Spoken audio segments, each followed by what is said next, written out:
run, I'll chase you. If you scream, I'll whisper. La-di-da-di-da-da-da. This is all you ever wanted. Take it all, you deserve it. This is how we're gonna end it. La-di-da-di-da-da-da. Take it all, you deserve it. Take it all, you deserve it. Giving back the freedom you want to destroy. And my power's way too strong for you, so try. 'Cause you can dominate and know will you survive. And not this time, 'cause I'm the wiser of us two. I know one of life antithesis of you. The fire in my heart will only grow. If you shut the gates, I'll burn them down. I am 1,000 steps ahead of you. You'll see soon.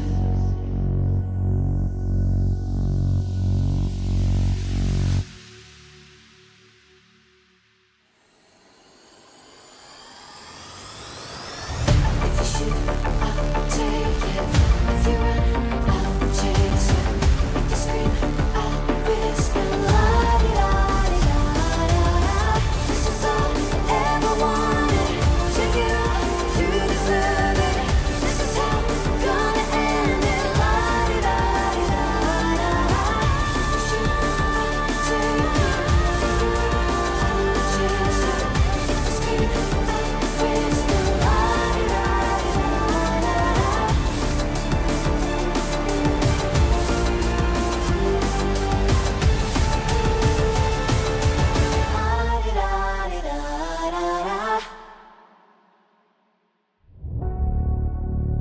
I am 1,000 steps ahead of you.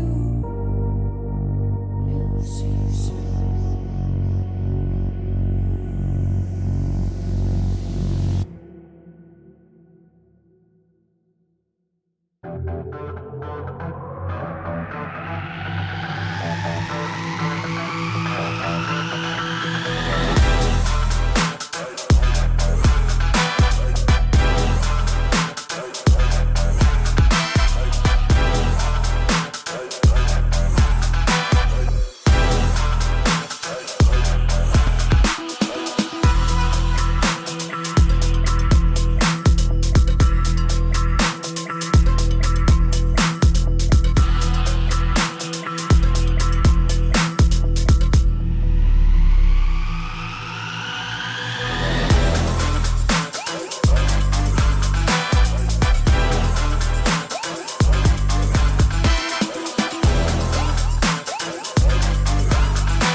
2, 1, go.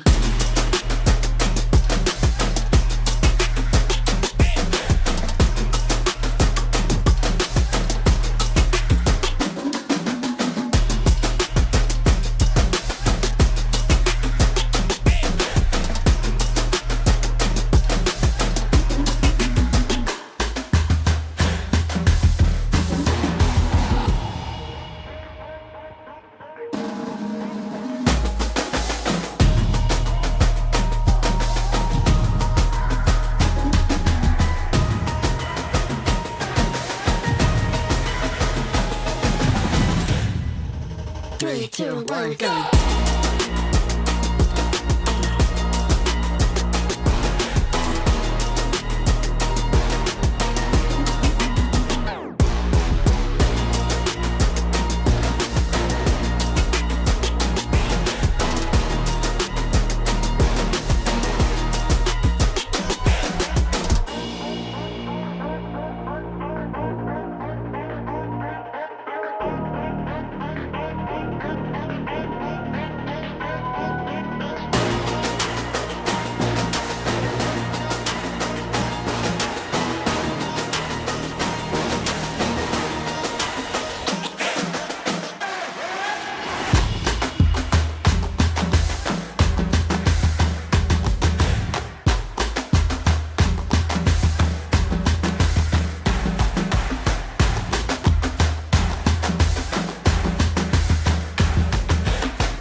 Three, two, one, go.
something in his eyes. There's a storm within, but it's written in the skies. Let it break me till it's over. Won't let it shake me, no.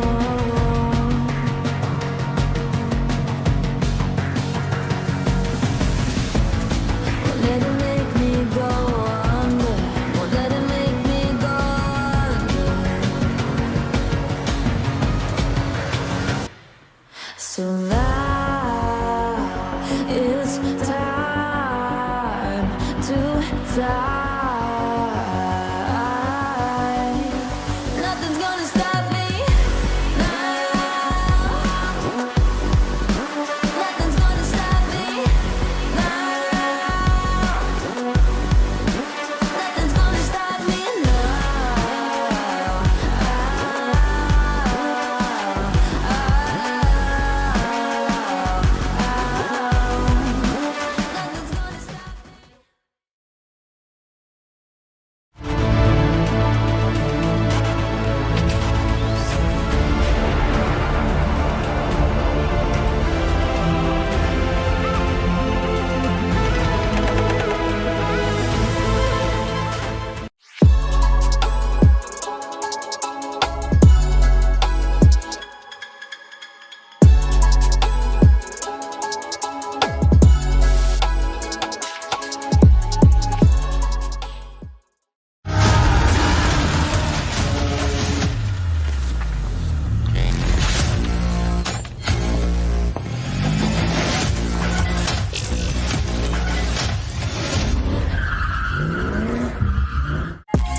Ladies and gentlemen, welcome to Teamfight Tactics Road to Esports World Cup. I'm going to be your host today, Clement Chu, and we're going to be diving into some of the best 4v4 in TFT you have ever seen.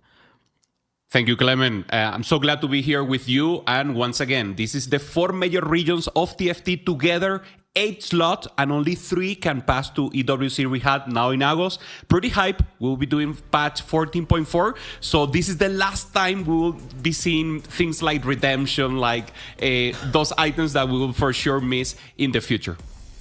It really is a land before time where double Gwinsus roamed the horizon and things were much simpler. But, you know, coming back into the event, let's talk about the stakes right here. Because, as you mentioned, this is the last chance. We had over 200 teams from the open and closed qualifier go in, and now there's only 3 slots left up for grabs into Esports World Cup. Yeah. Massively important for these players. Yeah, it's so important. As you said, last chance, all the major regions have these opportunities, and now we will start to see a little of what the day will look like, Clement. So we will be starting with these 2 groups. So Group A, we have Alpha Gaming versus Team Kurums. This will be the feature game that we will have to start. And then Mouse in parallel will be playing against ROC Esports.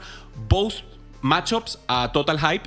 And in terms of Alpha Gaming versus Team Kurums, I'm going with Team Kurums, Clement. I know Alpha Gaming is in your heart, so we can make maybe a discussion there.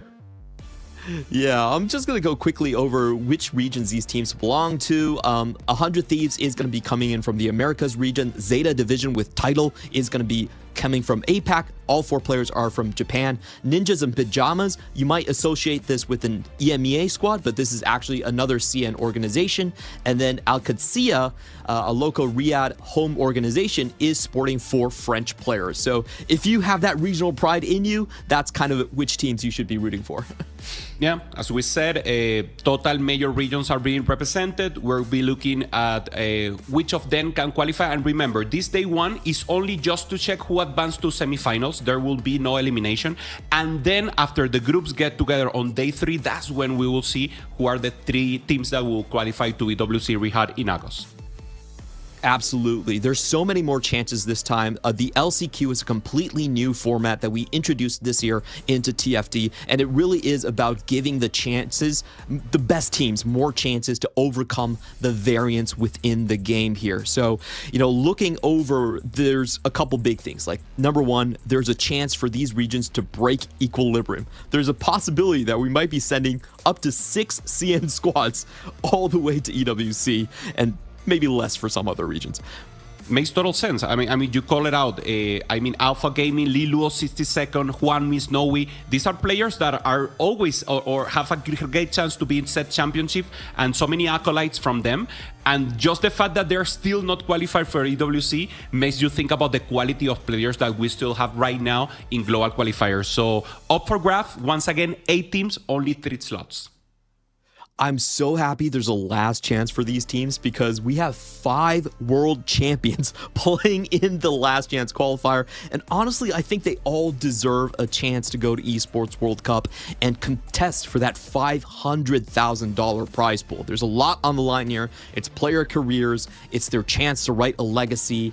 And, just to kind of build up the hype for the first matchup, we are going to be starting off with the Americas versus CN region showdown between, as you mentioned, Alpha Gaming and, of course, Team Kurum X, which has the shorthand GRG. So just making sure there's no confusion. If you see GRG, that's going to be Kurum X's team.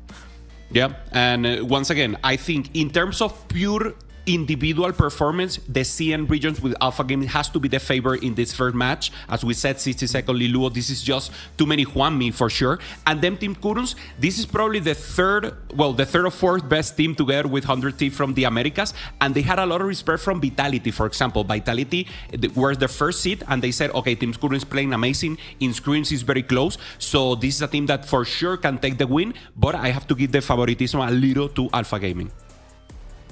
Yeah, if you're looking at historical pedigree, it's really hard to go over someone like Juanmi and Liluo, 2 world champions on the same team. What more could you ask for? But I will say this for Team GRG or Team Kurum X is that in terms of recent performance, they are actually the strongest team out of any in the last chance qualifier.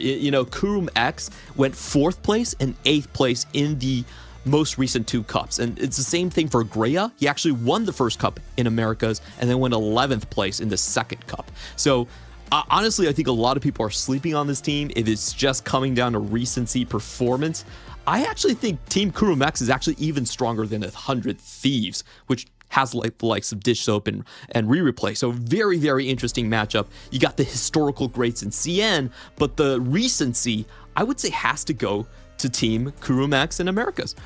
Yeah, makes total sense. And even in 4v4, they're playing good the team level, the way that you should be. They're splitting possibilities of being the ace. So anyone who gets like the loose trick is doing it. Greya played bronze for life and managed to get a 4th in Americas. So he's doing things that, if the game gives them a spot that is not in the meta, but they can pivot it out, maybe they can surf the wave into maybe a good win out that other teams are not prepared to. So great creativity and all great teamwork to actually talk. So individual play, as we know, will not be the most important. Of course, the win-out player is important, but I think the team-wise capability that 4v4 has been teaching you is so huge. So we'll see huge things about Team Kurums. And remember, even if they lose this fair match, they have another possibility with the lower bracket of this group. Yeah, we are playing double elimination, so it's very important. Your favorite players are not out immediately upon defeat. It is going to be a best of 3 format in at least in the earlier stages of this tournament here. And I think we can talk about 4v4 strategy in general and kind of get the viewers acclimated to this new format. We are playing on 14.4 again, so some of the strategies might be different. But Hupe-san, can you walk me through some of the most important strategical decisions you think exist in 4v4. Yeah, for sure. Normally, remember, you need the average placement of the team to be better than the other team. And if it gets a tie, the first place is the most important. And because this is a very balanced meta compared to, for example, last year EWC, this win-out player is even more important than don't go 8th. So you yeah. So, I mean, for sure, this is the most important. I will see who is the win-out player, and the CN Ringer knows exactly how to do this. These are players that love to do lose streak in the early game, get an economy augment, and then try to get 1 or 2 players for the 1-2. If you get a 1-2, it's over, because it doesn't matter if you go 7-8 with the same team. So we will see economy differential. We will see some players just stacking HP in the early game and then try to play tempo and then use that HP to help the players that did the lose streak and just make sure that they get the ramp up and get the first place. So true. And in we go. Alpha Gaming versus GRG Team Kurumex. And we're going to get a spicy one to start off because it's going to be Zed Encounter. Wow, 14.4. We do have to remind everyone that the artifacts are going to be quite different. You know, we still are going to have... there's a whole host of new artifacts, but 14.4 is just very, very different kind of a scenario going into this one. Yeah, we have a few options. Premium options will be the Blighting Jewel here for the Morgana. And obviously any defensive just to play tempo could be a possibility. We saw already in the qualifiers that Morgana was one of the premium comps. And of course, you cannot let one of the other teams just to play it uncontested. So normally, one in each team is playing this Morgana. Shakeout can be another possibility, maybe with a rapid fire cannon, something like this to get him a little range. So starting off here, each of them going for some ideas, and this artifact will make the total change. This is one of the low roll encounters, as Milk used to say it in the Americas. Yeah, there's a high possibility you're not going to find an artifact that you really want to use. But on the other end, there's going to be super strong pairings. Like we saw 2 members on GRG already holding on to the Shaco, potentially 2-star. And this is always interesting to see when players are going to crack open that artifact. Maybe. Now for the 4 artifacts here, Fishbone, Hull Crusher, Zhonya's, and Horizon Focus. Fishbone's is going to be the one that I think has the most extreme pairings. But Zhonya's definitely is kind of the... Yeah, he already had the Morgana angle, so yeah, going for that. I mean, Fishbone much more flexible, but this just means that he wants to play Morgana and stay in this line. Absolutely. Super good generalist artifact coming into this one. And we are going to head on to our augment selection here. We are taking a look at T-Lights here from GRG. It's going to be a trait hacked augment. So this is going to be very important. Like a lot of scouting happening here. He can get the Veigar. He can go for Veigar here. Normally, it's not a comp you play, but he has the Mana Saint, and this is the only way that this comp is actually enabled. So he has the new high score, decides not to go for it, okay? Oh. And now he just tried to get an angle. But with Mana Saint, we already know this is normally AMP. It can be maybe a Brown, but should be AMP or this Veigar that we know enabled. Have you seen the Super LeBlanc, Clement? It's a comp that maybe had like a glimpse sometimes. I don't know if in the CN server they started playing it. Yeah, I do like that comp quite a lot, especially with Mana Zane. Really makes it much stronger. And T-Lize is actually going to go for the Mana Zane and the Anima, so he's locked in already. This is the fun thing about trait hacks, is that you can kind of tell where everyone is going on 2-1. Sniper focus right now for Lilu, so he can go for anything that has access to the backline. Normally he could reroll and play some Seraphine, or he could just play Tempo AD and just try to get something additional. Also combat augments to start, so at least so far, okay, there's a Starry Knight, so we'll have some rerolling possibilities. One for all here for Pokegum also having a possibility, and Deathfire Graph just a regular combat AP, and probably going for the Bruiser plus Techie.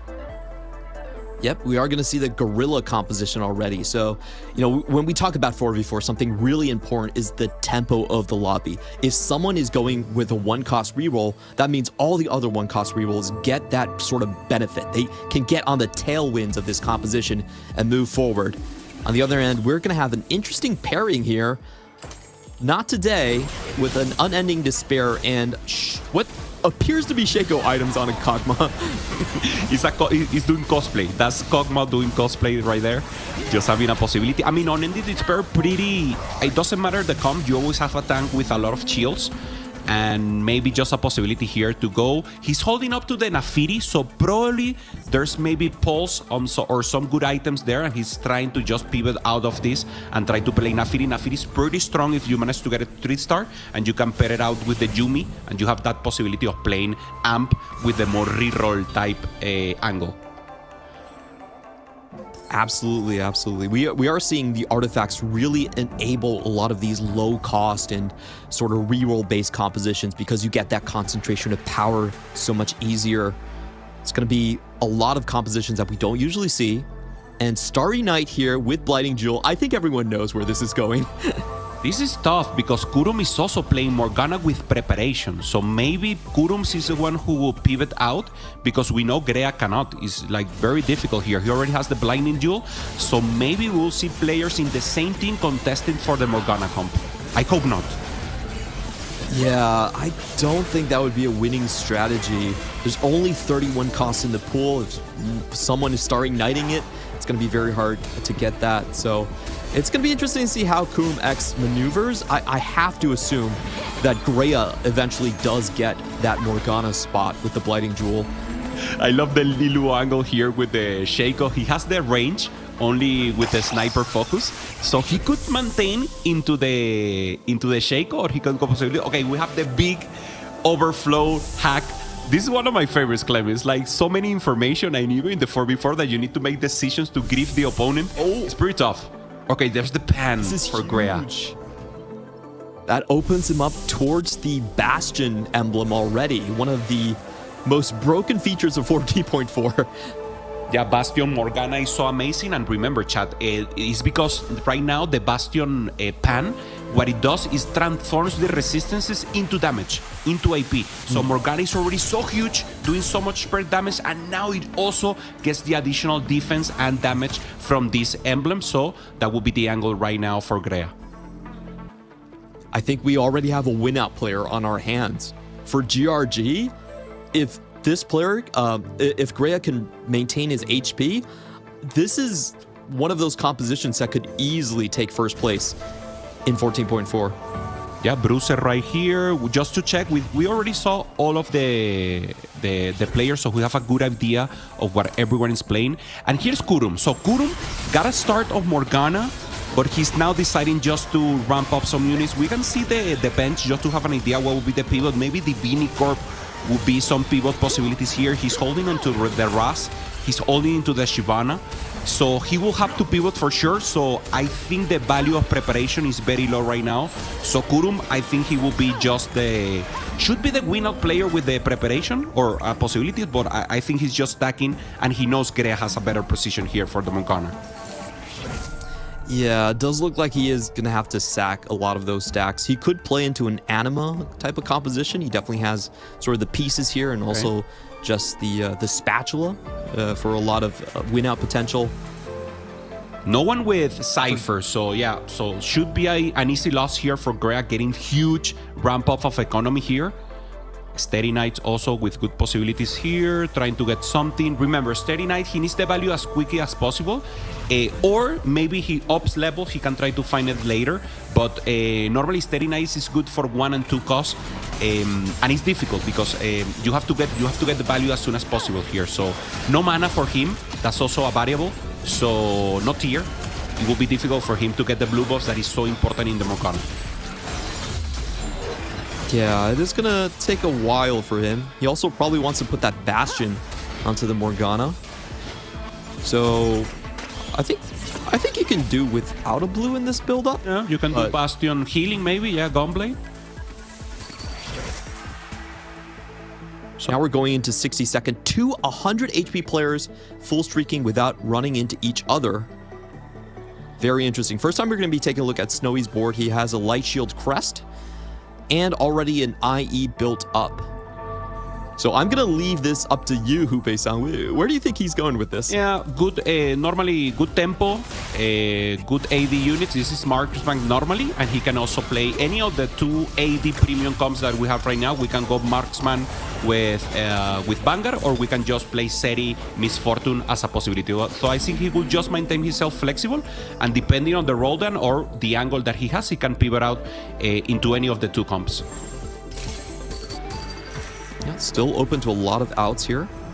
Very interesting to see where 60 seconds goes. Typically, we associate these items with maybe something like a Zed or a Shaco. Okay, Jax 3 for Grea, so getting some huge ramp up here. Jax normally the third important unit. Poppy is the most important for me, just to get that huge defense and possibility to access the backline. Lilu now committing a little more to the Slayer. Good items there on the Shaco. Pure Shaco Wi-Fi there for Lilu. And Snowy just trying to maintain the win streak here. 60 seconds is the other one. He's just trying to push it out. And now we have a good face-off. Tempo here is amazing. We have 3 players playing one-cost reroll. And who can control stage 3 is so critical for these one-cost reroll compositions. They typically fall off a little bit later. So they want the stage 3 all to themselves.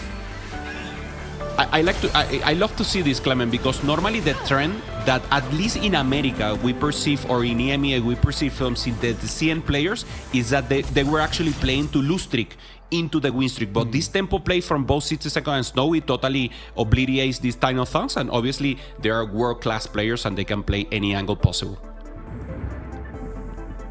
It's going to be a potential prismatic or 2 gold augments here. Spongy, interesting choices. Yeah, I love Spongy here. You get additional items. You already have some possibility. Yeah, he gets the Spongy. So remember, he will get additional items, duplicated items from one of the champions to another one, and this gives you so many stats, so many raw stats for the rest of your comp. Absolutely, and we're going to have little buddies being selected here by 62nd. Still very interested to see where this composition is going. Such a cool way to play tempo throughout the early stages. Yeah. I don't think Alpha Gaming can hold on to this tempo. They have 2 players with, I think, very low cap compositions. 62nd, I'm not sure where he's going. Guan Mi is clearly trying to just play spoiler against Grea. Yeah. So how far can they maintain this tempo, I think, is the question for me. Yeah. 100%. I think Grea has a clear win-out spot. Try to grief him and try to send him a bottom will be huge. And as you said, like more win-out, like first place spots for Americas for sure. But if they manage to get like 3 players in the top 4 without a win, that's a win already for APG. So let's see the way they propose this comp and just play maybe just pure muscle and just try to win it out. Here's Wami, the one who's contesting, trying to do a deep roll here. Doesn't find the Poppy 3. And is now out of gold. I'm not sure trying to roll that deep against Grea, who has Starry Night, was the way to go there. Very interesting. Meanwhile, Pakigam is going to pick up that circlet, I believe. Additional and economy. Grea also with the deep roll down, Yep. but he's so close. Yeah, no one hit, but they roll for value. They knew they cannot let the other player roll for the items here. For the units, and now he's 2 off Morgana, 1 off Poppy, so Poppy very close for both. Already has the Jax 3 that even though it's not a premium unit in this combo, it helps a lot, even if you, especially if you don't already have the Poppy, and of course you get additional healing in both of those units. So no one hit, and now it's a matter of luck here. RNG for both, Clement. Yeah, I think Grea's already turned the corner. That's going to be 3 win streak for him, doing what he needs in stage 3, gets the Bastion emblem, and means he doesn't have to go for tiers. Taking a look at the forecast here, we are going to get a Nico and a Xayah. Yeah, Xayah for Clades, playing the anima angle, the vertical, so pretty good for him. Also with a sword, so he can manage to right now just start ramping up the Xayah and give them some good items. Huge find on the carousel. Taking a look at the HP here, there's still 3 members now from Alpha Gaming into the top 4, and just for our viewers, if you end up with 3 members in the top 4, you automatically win. It doesn't matter about the placements afterwards. Yeah, that's one of the win conditions. Bad news. Ooh, okay, so Grea finds the Morgana 3, still no poppies. Huge roll here, and the CN representatives don't find anything additional. Okay, Morgana, preparation for Kuroms. Kurom? What is Kurom doing here? I mean, he already has Vanguard, Divini Corp. We knew he was going to stack, so he's just being creative here and just trying to find a place where he helps the rest of his teammates and not go 8th.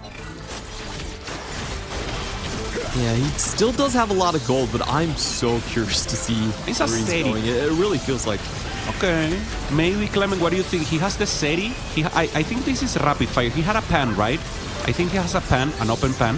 Oh. I think so. If that's the case, he's holding Draven, he's holding SETI, so he can just try to go for the rapid fire angle. But I mean, this position is very difficult to navigate. Yeah, I'm really not sure about There's a rapid ban in the fire Kindred. with no Cypher. Yeah. He does have the items for it, though. Yeah. I think Radiant that's the angle. Shojin. But yeah, it's not easy to do it from here. Lilo, on the other hand, trying to roll. He's just using tempo here with the Shaco. He decided not to reroll in the end. So this will just be a pretty good tempo play. 23 kills already on the Shaco. Is this maybe he will maintain in the Slayer and try to play Set? That's not a premium comp right now. So I think he will just pivot out of this and try to play maybe... He already has the brand. Maybe Seri Misfortune could be a possibility here also. Not sure. Yeah, it could be. He should be picking up this extra Shaco, but he's also level 6. He hasn't been rolling for this at all. Yeah. It's not the angle. He would not go for Shaco 3. That's interesting because he had so many players rolling for one cost, and then he just decided, okay, I'll just do tempo here. True. Very interesting decision. And he's taking a lot of losses coming into stage 3 without clear direction just yet. And you call it out, Clement. In the beginning, APG was very strong with tempo, but they couldn't maintain it. And now it's Poki and Grea the ones with the win streak. So GRG are the ones in good possibilities. So at least in paper, they look so good. We see here Poki already hitting his comp, or at least hitting a good carry and a good tank here with the Alistar. Very far away from hitting the Seraphine and the Mundo. That is also pretty important. So I think he will just play tempo from now on. This is pure muscle versus tempo play. Ooh, huge goal here. Oh, this is a really good hit. You always want the master work from the attic. Typically benefit your comp the most. I really see very few windows for any. We already the first place in the game. So for gaming.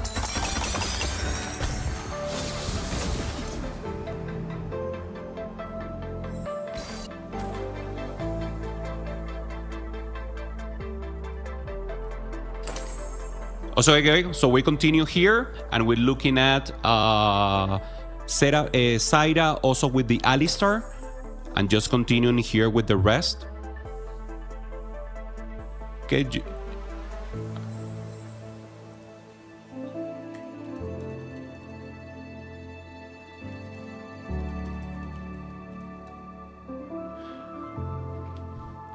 Okay. So yeah, normally we have to check. A player has some chance here to just to wait, and according to rule set, we have a possibility here. So maybe we can go to the other game and also have a chance. And now we just seeing a little, just to cap out, we have Steady Knight Grea with a good cap out possibilities here. Pokegum pretty strong with the Bruiser Techies. Mana Saints with the Anima. Preparation for Kuroms. Snowy just playing for tempo here. Juanmi pretty strong with the Morgana. Unending Despair for 60 seconds. And the Sniper Focus in the Super Shaco. That is also so important and huge. So we see Grea here finding and decides not to give the Bastion emblem to the Morgana, just given premium items, and this should be enough.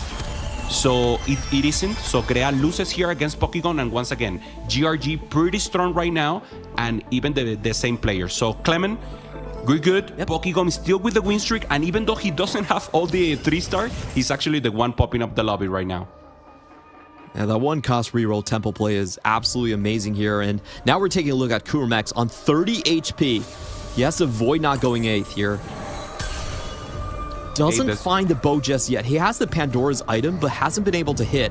Already with the Renekton, though. That's nice. Okay, additional augments here also. Trying to do the full cap out board. Only finds the Poppy. So very difficult. Juanmei rolls deep, decides it's not possible for him to get the full Morgana, so only with the Poppy 3. These are very non-cap board, but they're just trying to look for placement here, Clement.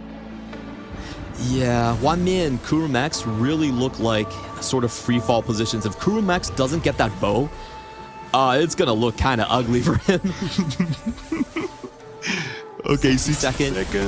Pretty good. Playing the marksman vanguard just as a possibility.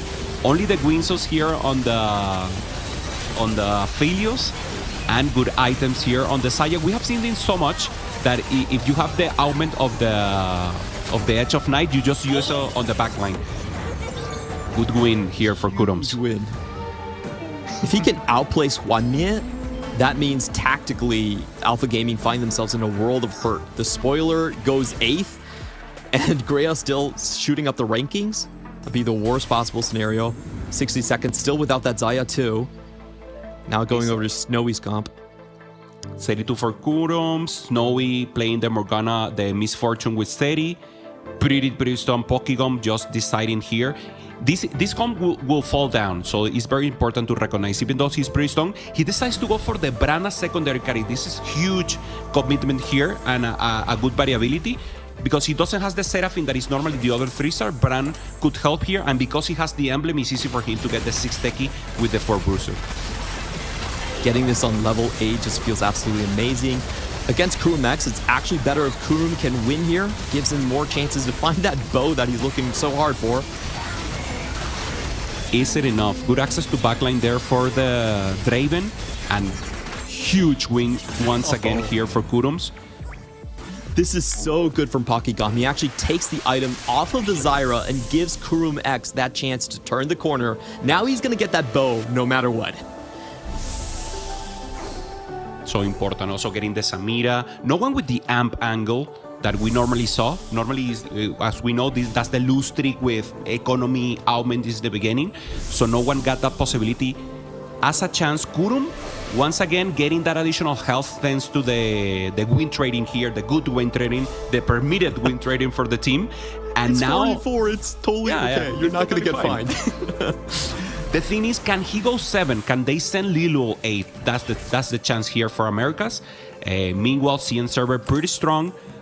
Final there, getting the items on the Renekton. Decides he has in the rotation a lot of APG members. 2 APG members and 1 place. And Lilo finds the Samira too. This is huge for APG. Kurumex on this patch, though, I do think that 6 Rapid Fire is just the strongest win out comp, especially with that Renekton. Be very surprised if Kurumex still is going to lose here. And against Wanmi, this is a cakewalk. Yeah, Wanmi just trying to go for the Elise. Not a chance for him to get the Elise 3-star. And look at that Crocodile. It's just too huge. He doesn't have the Mercs. He doesn't have the CC possibility, the Quicksilver. So should be a little possible here for do it. Look, he just maintained. I mean, the Bramble, Radiant Bramble in the Poppy made the difference here, Clement. Huge tank here against 80 damage. That Poppy sniped out the Draven. The main carry on the opposing team gets one-shot by a buckler to the face. And that brings a lot of things into contention here for GRG. If Kurumex goes 8th, there still is a tempo game plan. Like, Alpha Gaming right now, they don't have a win-out player. But if they can claw the standings in the bottom 4 and get like 2 extra points there, it means that they don't have to contest for first. Yeah, makes sense. Okay, and we're seeing here also a little win training. Greya just trying to... No items on the Morgana. So just trying to give an additional life here to Kurums and avoid that Kurums goes 8th. I think he got a little more weak than he needed to. But I mean, you need to make sure here, Clement. Just be 100% sure is more important. This is the name of the game, Saving Private Kurum, because they are going to out-flood Alpha Gaming with the amount of win-out players they have. Greya has a great chance to win out if he just puts all his items on the board. Kurum as well. And I think we could see a swap here. You know, GRG, they might have a lot less HP right now, but that's not indicative of their actual board strength. Yeah, Snowy looking good, but again, it's not a win-out comp. This is just full tempo, trying to find the Seri. Doesn't have the pair, but has a great front line already with the 22. and 60 second also pretty strong. So once again, APG is both Noe and 60 second. This is a standard comp that normally can go fourth, but they will fall down. So now is the reason. How can the rest pressure the lobby more right now? And here it is. Okay, Kuron level 9, just trying to get additional units here, going for the 6 rapid fires always, and just trying to find a little more frontline in that Sejuani. Maybe 2 casts from the Sejuani for sure will make a win for him. Has another Hextech Blade on the way.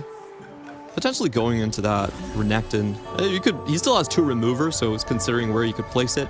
He's going to look at his matchup before deciding. That was a really smart thing to do in 4v4. Going up against T-Lights. Okay, is it enough against T-Lights? T-Lights once again.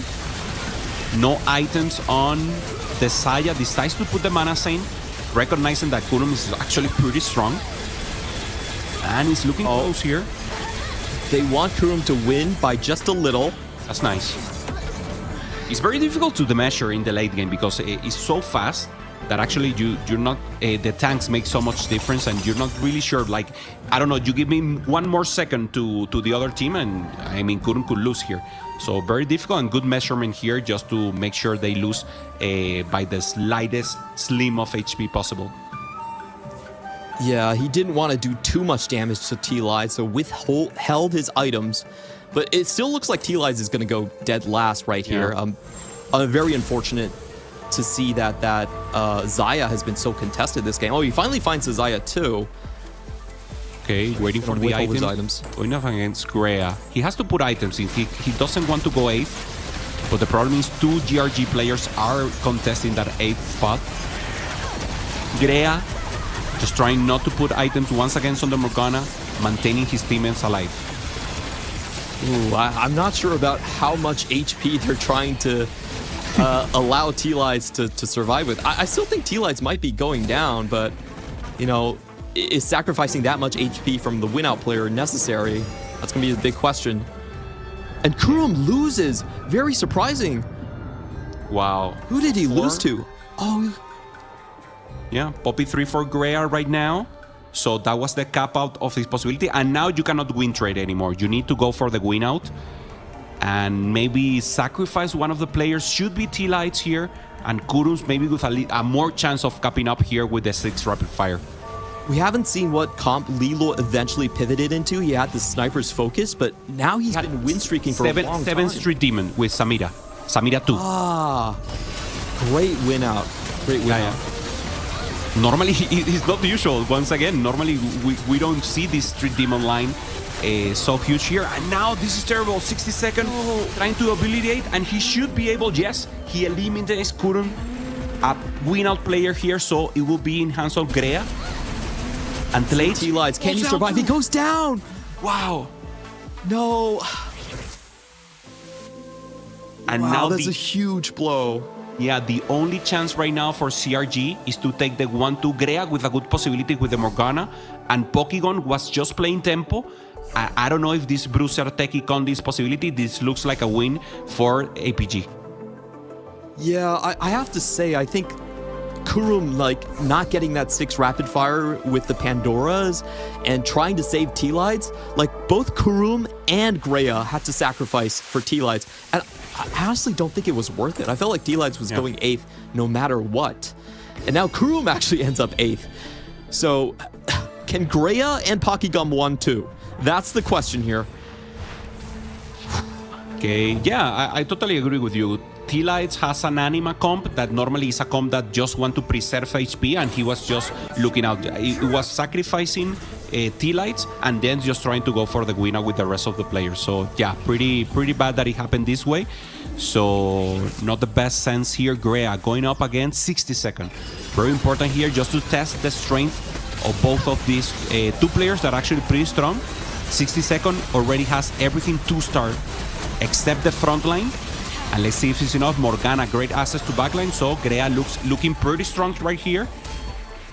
But once again, is it enough for him to take the 1-2? 60-second is probably going to drop out. This is as strong as he's ever going to be. And Lilo also loses. That streak finally snapped. It does look like there is a chance. It loses to Pokkigum as well. So that means there's 2 win-out players going strong. and able to knock off Lilo. Wow. And no one seems to have a possibility here to really cap out and have a good chance. So right now, 60-second going up against Snowy, Lilo, or Pocky, and Grea against 100% APG players. So we should stay here on Grea. And once again, see if he has the chance to take the win out spot. Okay, this is perfect against Lilo. Lilo's so strong here with the 7th Redeemo, Samira 2, Super Brand. And this is the test of strengths to see if they can take the win or not. Yeah, this is the best player on Alpha Gaming right now, and he just lost to the other GRG player. If both GRG players can beat Lilo, that means their path to 1-2 is cleared. It's open. Wow, Lilo loses, 60-second also loses, and both GRG players are winning right now. Huge win. And remember, only the 1-2 has a possibility, 60-second with the 4th marksman Vanguard. This is a comp that once again is not capable of scaling even more right now. So now just pivoting the items and making sure that he can help the rest of the team. Lilo, 60-second in a difficult position, only 1 life. Stable the pulse right now as a possibility here in EXO. And this is the most important fight right now, Clement. 6-1, so the damage is huge. Yeah, we're going to be starting off with 12 damage at the very least. I think Snowy now has become the strongest player with that marksman emblem onto the MF. That's going to be the hopes and dreams is on Lilor right now. 60-second actually dies to the PvE round. He knows he has no chance. So they're actually going to sell everything and put everything on Snowy. Okay. Snowy, all you have to do is go second. If Snowy goes second, they win. So what Alpha Gaming are doing is they're taking themselves out of the pool and making GRG players potentially fight each other. And indeed, they do end up matching up against each other. This is perfect. Yeah. Just force them in the rotation to match each other, and if Snowy can be able to hold the line here, should be a win for APG. He just needs to send one of them third. And that's enough for APG to take the win. Oh, and this is huge. If Snowy matches up against Pokygom, it could be over. He does. This is in the so rotation. smart from Could be a Alpha ghost, but it's actually in the rotation right now. Snowy going up against Pocky, and this is the chance for the win. Grea also in the rotation here. So once again, Snowy has both of them in the rotation, so we should have a ghost here, and just make sure to watch the actual fight. This is so smart. Look at Snowy's left side. He's waiting for the Spoonji to take in effect and then placing in on the Exotech items. Trying to control everything to the best he can. Now, this is the stronger GRG player at the moment. And Poppy's in the wrong Pokygom side. still has to survive. Yeah. Should be able to hit the Seti, but the Seti's moving. Great ult here from the Misfortune. From Pokygom survives. Oh, that's huge. This is huge for Team Kurums right now, GRG. And now Snowy losing. Needs to take the win. And Grace in a win streak also. Pocky gets stronger with the Viego 2. 8 techie right now. Goes to level 9. Okay, so 100% it will be Snowy versus Pocky, and Grea will get the ghost here. Absolutely important to see how that Misfortune ultimate is going to land up. If that first MF ult is able to clear, then it could be GG. Now, his ghost lost to this board previously, but can the actual board beat it? All items are going on. This is going to be the last fight in this game. MF ult goes in, but doesn't hit any of the backline. Critically, Zyra is still alive, and MF goes down. That's the main carry on Snowy's board. And congratulations, GRG come back from its 7th, 8th play deficit to take the win. What a game. Wow, so huge. So GRG are the winners right here. And they played amazing, Clement. You said it. APG didn't have a win-out player, but we thought that even with the 7-8 that they already managed to assume, it should be a win, but they played perfectly. They played to the win streak, and also APG knew that the other players that actually just sell the full board didn't have a chance, but they put everything on Snowy. Snowy couldn't cap out, so great win, a great strategy from beginning to end for CRG, for Team Kurums. I was getting chills just watching that game. And, to talk a little bit about the mentality of Team Kurumex, they were longtime Team Liquid members. They were dropped from the organization because the organization only signed one team. And then in the closed qualifier, they lost to the Brazilian Team Liquid side. So they have a massive chip on their shoulder. They want to go to EWC and prove Team Liquid wrong, that they are actually the correct choice coming into this. And to go in and defeat a team with 2 world champions in what looked like an impossible situation, man, I feel like this is like a Halliburton moment, man. I feel like they have all of the juices on their side. The momentum is going in strong here. What a beautiful game. Yeah, both play amazing, good tempo. So actually, both are capable of playing for the win out. I think we will see more AMP players in the next game. No one managed to go for that line, and we know that's the win out spot. So maybe some correlation, some adjustment here for the APG team, and Kurums with a heads up. Remember, it's best of 3. So if Kurum teams wins this next game, they take it all, and if not, it will be a win or we'll have a game 3. So short break, Remen. And after the break, we will see who takes the win, either Team Kurums or we'll have a match 3 if APG wins. So don't go away. We'll be right back.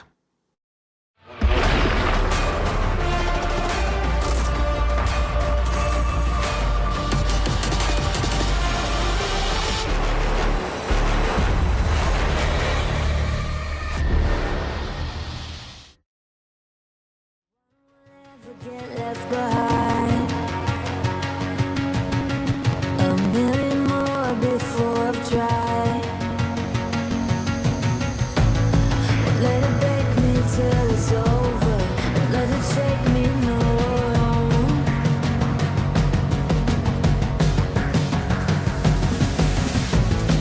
Let it make me go under. Let it make me go under. So now it's time to fly. So now it's time to fly. Nothing's gonna stop me now. Nothing's gonna stop me now.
Welcome back, ladies and gentlemen, to Teamfight Tactics Road to EWC. I'm going to be your caster for the day and your host, Clement Chu. Alongside with me is going to be Hoope Song. And Hoope, we just witnessed a masterclass, the most extreme of scenarios where Team GRG managed to take a tiebreaker win with a 1-2-7-8 point spread. Yeah, normally that doesn't happen. It's very difficult to come back from a 7-8, and they did it perfectly. It was full tempo from APG. They didn't manage to close any win-out player, and in the end, Snowy just left out of gas, didn't have a possibility to win out. Just for the fans of Mouse in the chat, to give you a little information, Mouse is 1-0 versus ROC, so they take the first game of the series, and it was won by Wet Jungler that did a Yumi 3-star with the AMP board. So congratulations to Mouse. They still need one more game to win and advance in the bracket, and obviously have the possibility to advance to tomorrow. Does look like so far the West is best, but I just want a reminder for all of you APAC and CN fans out there, even if your teams drop in the opening matches, it does not mean they're out. It is a double elimination, and for our tournament format, it is going to be best of 3. So we still have one more game to go. If you're Alpha Gaming, potentially 2 more games to go, sorry. If you're Alpha Gaming, is there anything that you're going to come into this game and try to change? Yeah, I mean, they play very well the tempo line, and that managed them not to go 7 and 8. They need a win-out player, so at least one player needs to commit to a win-out possibilities. They didn't have one. Even Juanmi, that had the Morgana with good items and possibility, he just only got the Morgana 3 and then up levels. And he said, okay, this is fine. We just tempo. And this is a great play for solo queue, but in 4v4, you need a win-out player. So I just want to see that they recognize that pot and they say, okay, you have one possibility of do win-out. Let's try to funnel resources to you and ensure a first place, and then we just battle it out in the middle or the bottom. Absolutely. You know, that's the last match was an artifact encounter. So there were some very, very strong pairings at the start of the game. We kind of knew that Greya and Pakigam were going to go first place just right off from the bat. But if we're talking about win outs here, I think we probably need to remind our audience about 14.4. The meta is a little bit different. The items are a little bit different. If you're looking for a win out competition, who are the most likely candidates? Yeah, for sure it has to be AMP. You play loose trick in the beginning, try to go for a lot of tiers, and then just try to go for the cap out board of Annie with full items. And if you get in level 8, as Samira, if you get a sack, you're so huge because you can cap out the board quickly. Samira is very important for the 5 AMP. You get so much HP that was actually nerfed in 14.5. And if you get the Yumi 3, like what Jungler did in the past, in the last game for Mouse, is amazing. So someone has to get that win-out spot. Clement, that's the normal win-out spot. And then, once again, the rapid fire emblem that is also so good with the Renekton can also give you a first place. So we know the 2 most likely candidates for that win out. Let's see if Alpha Gaming can find themselves on the right track here. We're going to be starting out, I believe it is a Prismatic Finale or a Prismatic Open. Just going to be taking a look at T-Lights. Okay, so T-Light starting here. They don't have the resemblance in the Little Legends. Normally players or teams used to have the same Little Legends. They're trying to maintain their individual also personalities here. No premium 2 cost, only the LeBlanc maybe to have a possibility of Cypher here. So a little roll here for T-Lights, finding 2 Morganas. And just remember, this is normal early game. Hold Morganas, hold the Tekis and the Mundos, and hold the Cyphers. Those are the 3 lines that you want to be capable of playing in the early game. I do have 6 gold as the opening right here. A big thing about 4v4 is a lot of these 3-cost compositions are very hard to pull off. So we're trying to look for value 2 costs to see if anyone has duplicates on their boards. It might be the strongest way to play. Okay, to Chacos, also the Nitro has been a possibility. It's not amazing, but it can be a chance in the early game, and then you can pivot out or just maintain. No one with a differential angle, at least in the beginning. Clement, a good Mordekaiser in the start. Pretty good unit, and a Galio. So great angle here for Kurums, trying to go for the Cypher. Maybe 2 times the charm is already just missing that LeBlanc. And we are going to be taking a look. So this is very interesting. What do you think hacked items opens up? Which lines are opened up by these items here? Wow. I mean, AMP, very good that is so many tier dependent. and normally they don't want to wait to slam here, even though. But yeah, normally tier dependent, like Vex, like Annie could be a possibility here. So we have trade, hacking here, power level. They just throw it out immediately. And okay, here's the Bramble. So he's just committing to the Morgana. We know Bramble Vest is a premium item here on the Poppy. Reinforcing Skeletor, one of the stronger augments in 14.4, was massively buffed to go into that Gorilla line.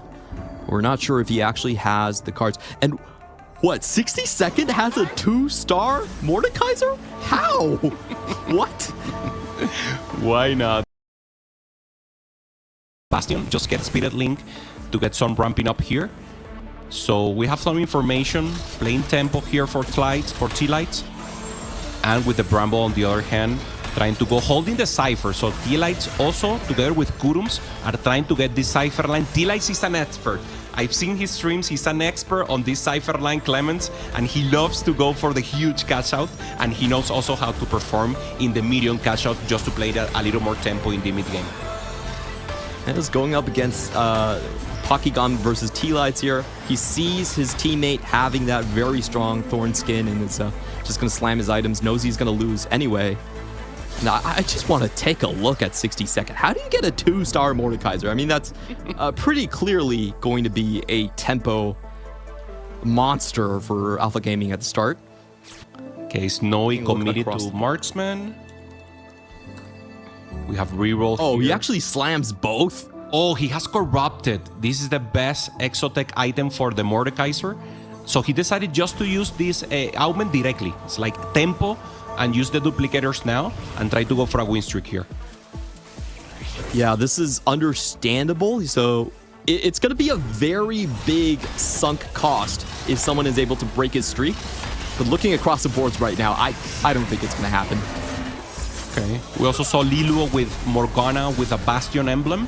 So that will be the angle. Also a good possibility. Once again, Snowy with a comp that is not a winner comp, Marksman, Bastion, Morgana for Liluo. So we will see 60-second on Juanmi just to have an idea who is the player that will fight for that first place. That is so important once again in the 4v4. Grea taking the loss. So only Snowy and 60 seconds are the one with win streak right now.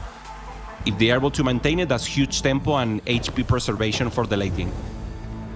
Yeah, a little bit unfortunate for GRG here as their two lose streak players actually run into each other. Streak's going to be broken. First time we're going to be taking a look at Juanmi's board. It looks like a Dynamo Flex board. Okay. He's already locked into the traits. Okay, so Dynamo should play the Morgana only for the early game and then just try to maybe not pivot out, but maintain the line with the Morgana 2. Here's Snowy. We already know he's playing Marksman, so already with the Gwinsus and the IE. And Lilo on the other hand, Super Morgana, blue buff, Bastions, and just trying to also have a good mid game.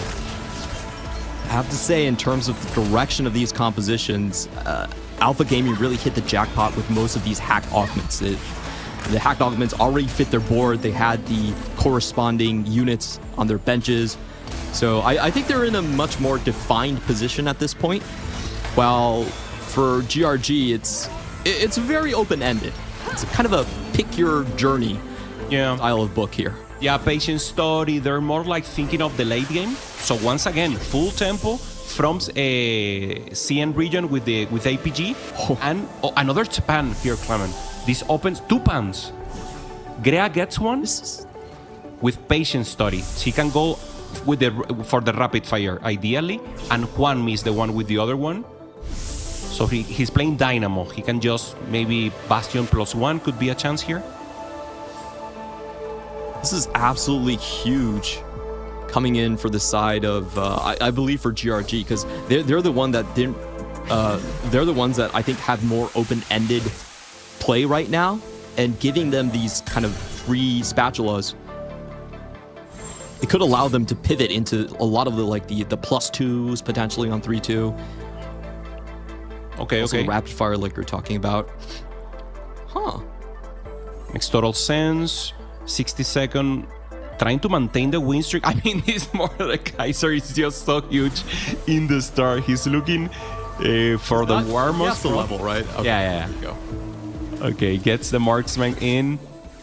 This is just too huge. Going up against Grea. Grea is not strong. It's just trying to hold units, trying to go Patient Study plus Cypher, trying to find the LeBlanc already with the Buy and the Draven, or even a Galio. So huge win-out possibilities for GRG. And once again, Grea having a chance to be the win-out player. Taking a look at Snowy's board here, he is running into a little bit of trouble. Not really having a front line to stand up to, believe that was Bakigom. Okay. If we can, we should go to 60 seconds here, just to see if he's able to maintain the win streak. Okay, there's a Mordekaiser, no one else is rolling. As we know, Grea full lose streak into Patient Study, Cypher, and then try to cap out the ball with the rapid fire. Should be the win-out player here.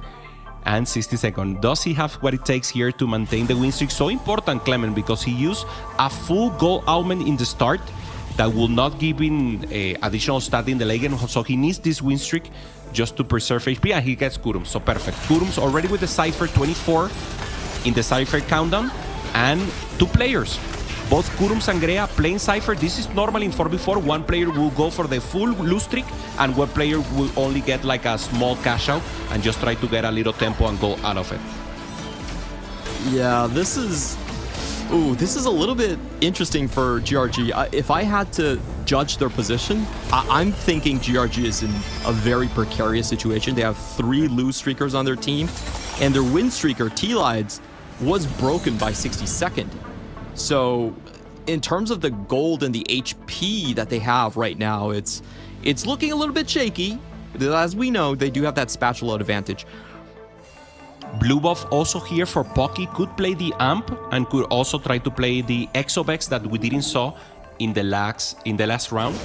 Kurums 48 now with the Cypher, also with the blue buff and the Nasher too. So Kurums will be our Amp player, and Grea will be our rapid fire +1 Renekton player. So 2 win-out possibilities here for Team Kurums.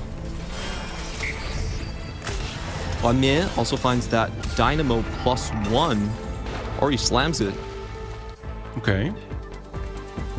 So good Dynamo angle here. Does Grea have... Oh no, he still doesn't have Cypher. Wow. Oof. It's a little bit rough. He's missing upwards to 100 stacks. You never do the timid roll here, Clement, like only 1 or twice just to get the Cypher? No? It's too much? I get tempted. Do you ever go into this? I mean, I do it all the time. I try to... You do it all the time? Yeah, okay. Yeah. And most of the time it doesn't work out. I do like 16 gold, 20 gold, I don't get the Cypher, and then I just have to keep rolling. And then the game is over. Yeah. I don't think you're supposed to do it. Yeah. But I think Grea, this is 4v4. He does have his teammates, so maybe he's thinking that he could hold on a little bit longer, but it is a little bit unfortunate, and just calling it as it is. Okay, we see. In the meantime, for 60 seconds, the double Guinsoo. Huh. This is the last time, Clement, we will see double Ginsu in competitive play. Remember, this is 0.4, so we just... Making me cry. We just need to take it in. We just need to take it in. These are the good memories, Clement. Bye-bye, my baby. Nah, it's okay. Actually, Flickering Strike is so cool. Yeah, it's amazing. It's amazing. Also, you can pair it up with the new Hurricane that gives you also additional AD. And pretty good. Also, additional gold. So he should go now for combat. And just get immediate combat stat here with the Crown Guard. That's interesting. I have to say he missed. He really would have liked to get something like the Spirit Link. Yeah, something with a more late game focus scenario. Okay, duplicators here with Memory Bank. So probably going for the Super Elise. He doesn't even have one here. Crown Guard once again. So good tempo with Crown Guard here.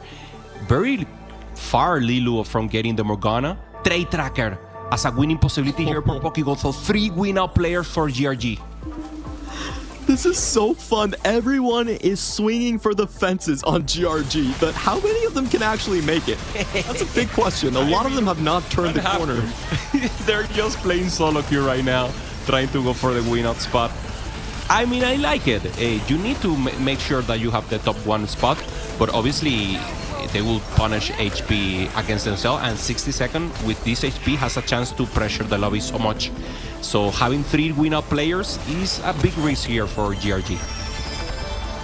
All right, T-Lines runs into, I believe, what is his teammate here. 60 seconds still has 100 HP, is going to be able to sustain a lot of his other teammates. Okay. And this is going to be T-Light's Gorilla roll down. Can he hit 48? Has Kurum 60-second and Snow in the rotation, decides not to roll deep here, so maintains in 48. Hasn't used the spot yet. So difficult possibility here for T-Lights. He just needs to preserve HP and try to go for a 4th. That's enough for him to help the team. It's 3-3 and he still hasn't found a LeBlanc. Oh, wow. Oh, this is very unfortunate for Correa's positioning right here. He's missing out on a lot of the catch out. This is one of the tougher fights for 60 seconds. Is his win streak going to hold here? Full items onto that Mordekaiser and double Gwinsus. He's not thinking about the future. He's thinking about right now, right here, trying to keep this win streak alive. And it looks like he will power through. Wow. Okay. This is good because, I mean, Marksman, if you manage to get an early Garen, could be a win-out possibility, but it's very difficult. We already saw players playing AMP, players are doing the full patient study into rapid fire. There's a Sejuani, pretty huge, and Juanmi gets the Seti here. Okay, Correa's not going to take that. At Galio, I'm like, he's not that desperate for Cypher. Hey, he could. No, I mean, he only has like 2 rounds only to try to ramp it up. Yeah. I mean, and also he did the perfect lose streak here. So bad for GRG. And now APG with a chance to tie the series. 1-0 right now in favor of Team Kurum. Oh, he could be holding on to this Zaya pair. Typically, you can play rapid fire Aphelios, but I don't think it really works with Zaya.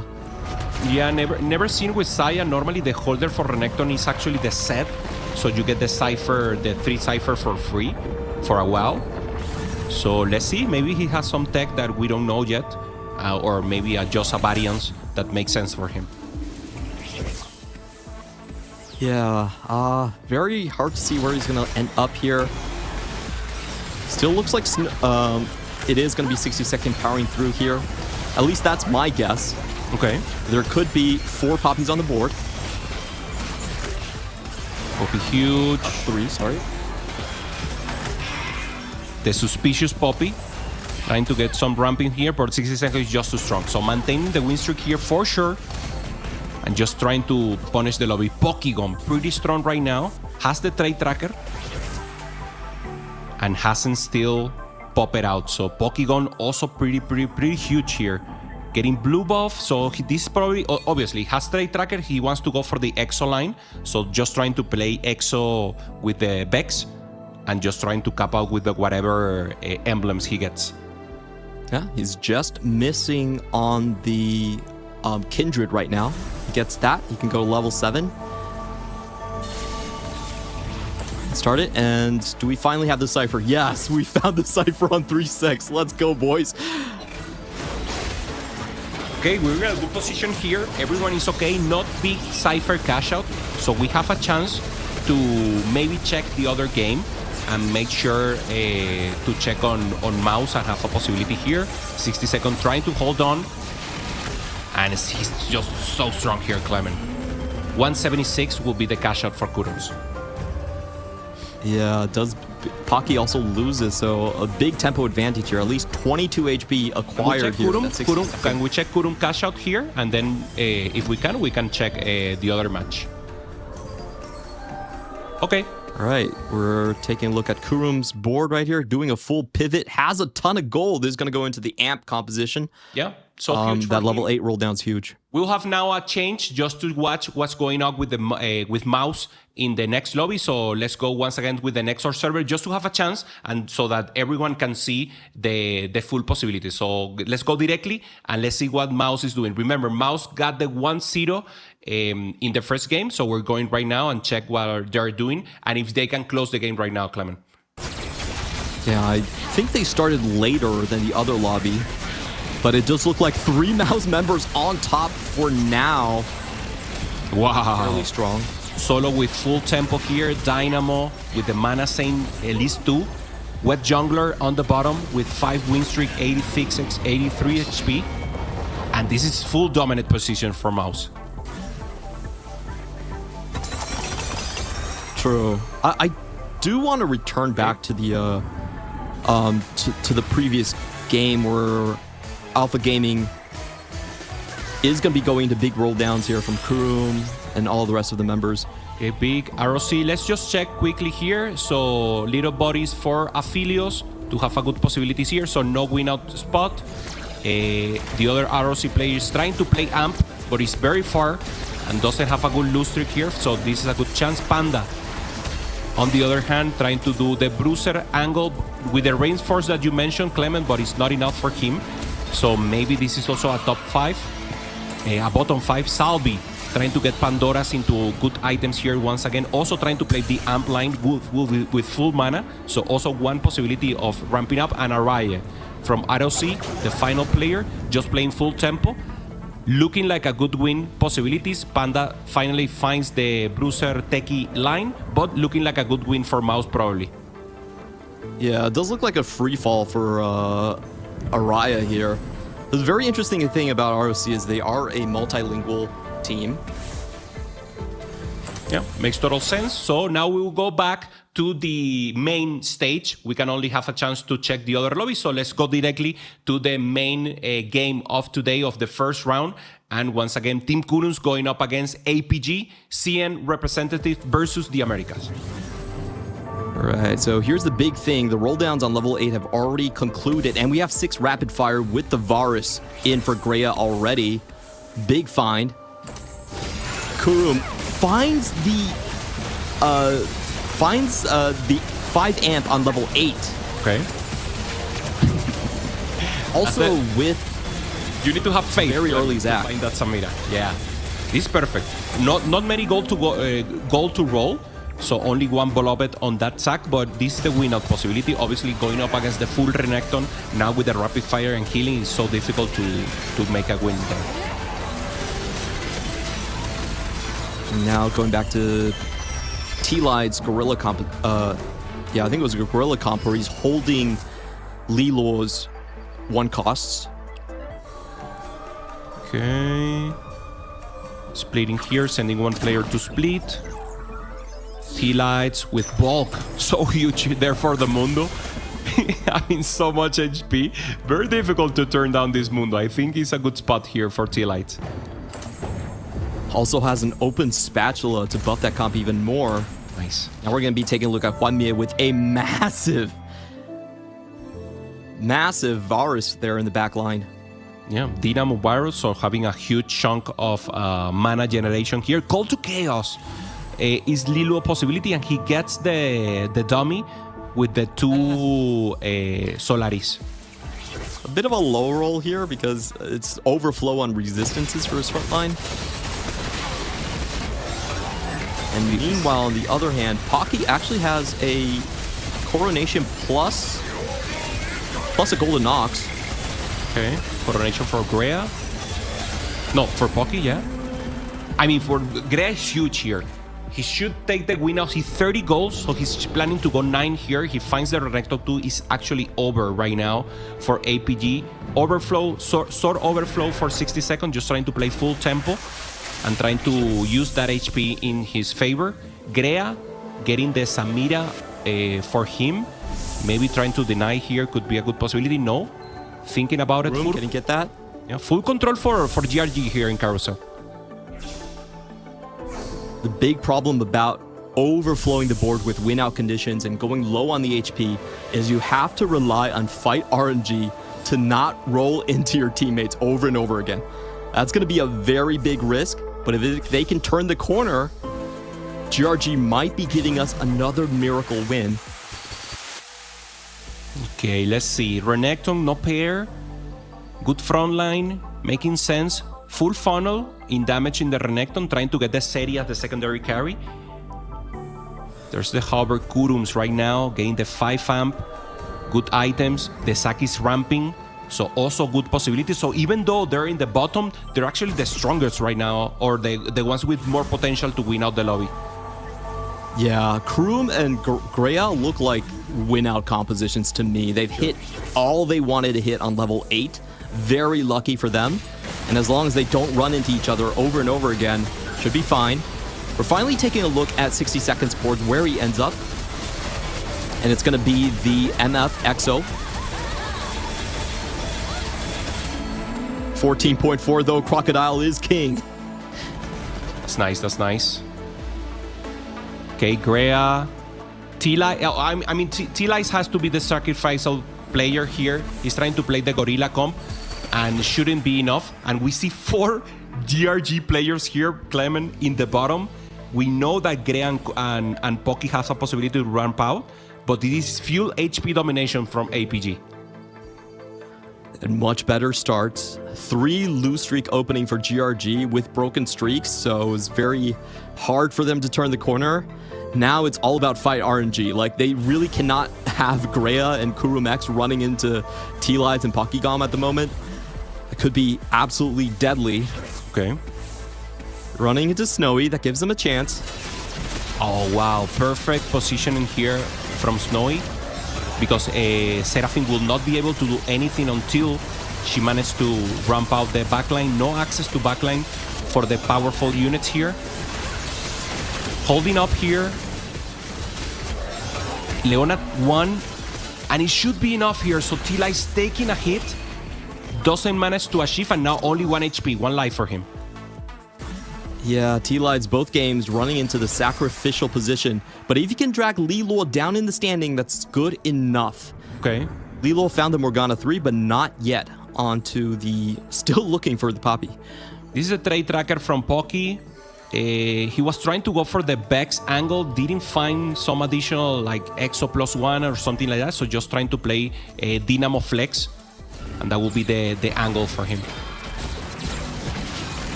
Lilo just trying to stay alive here and throw in a couple more Dynamos onto his board.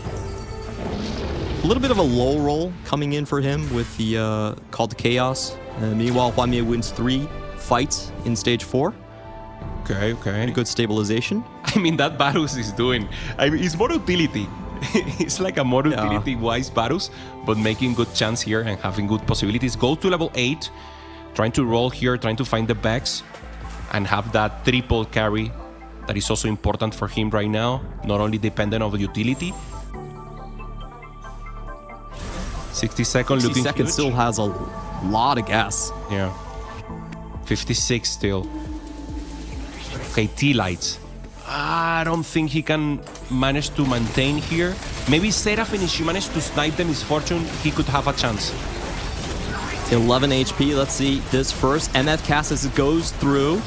Oh, the Gorilla's holding strong. 1 Gorilla versus 100 people. No problem. Yeah, so huge. The Bramble. Full 80 damage on the other side, and the Gorilla just taking a huge amount here of damage against the rest. Kurum taking the loss, Clement. So once again, this is the weakness right now. Kurum's with high possibility of capping out, but he needs to roll. Decides to go to level 9, get the Garen in.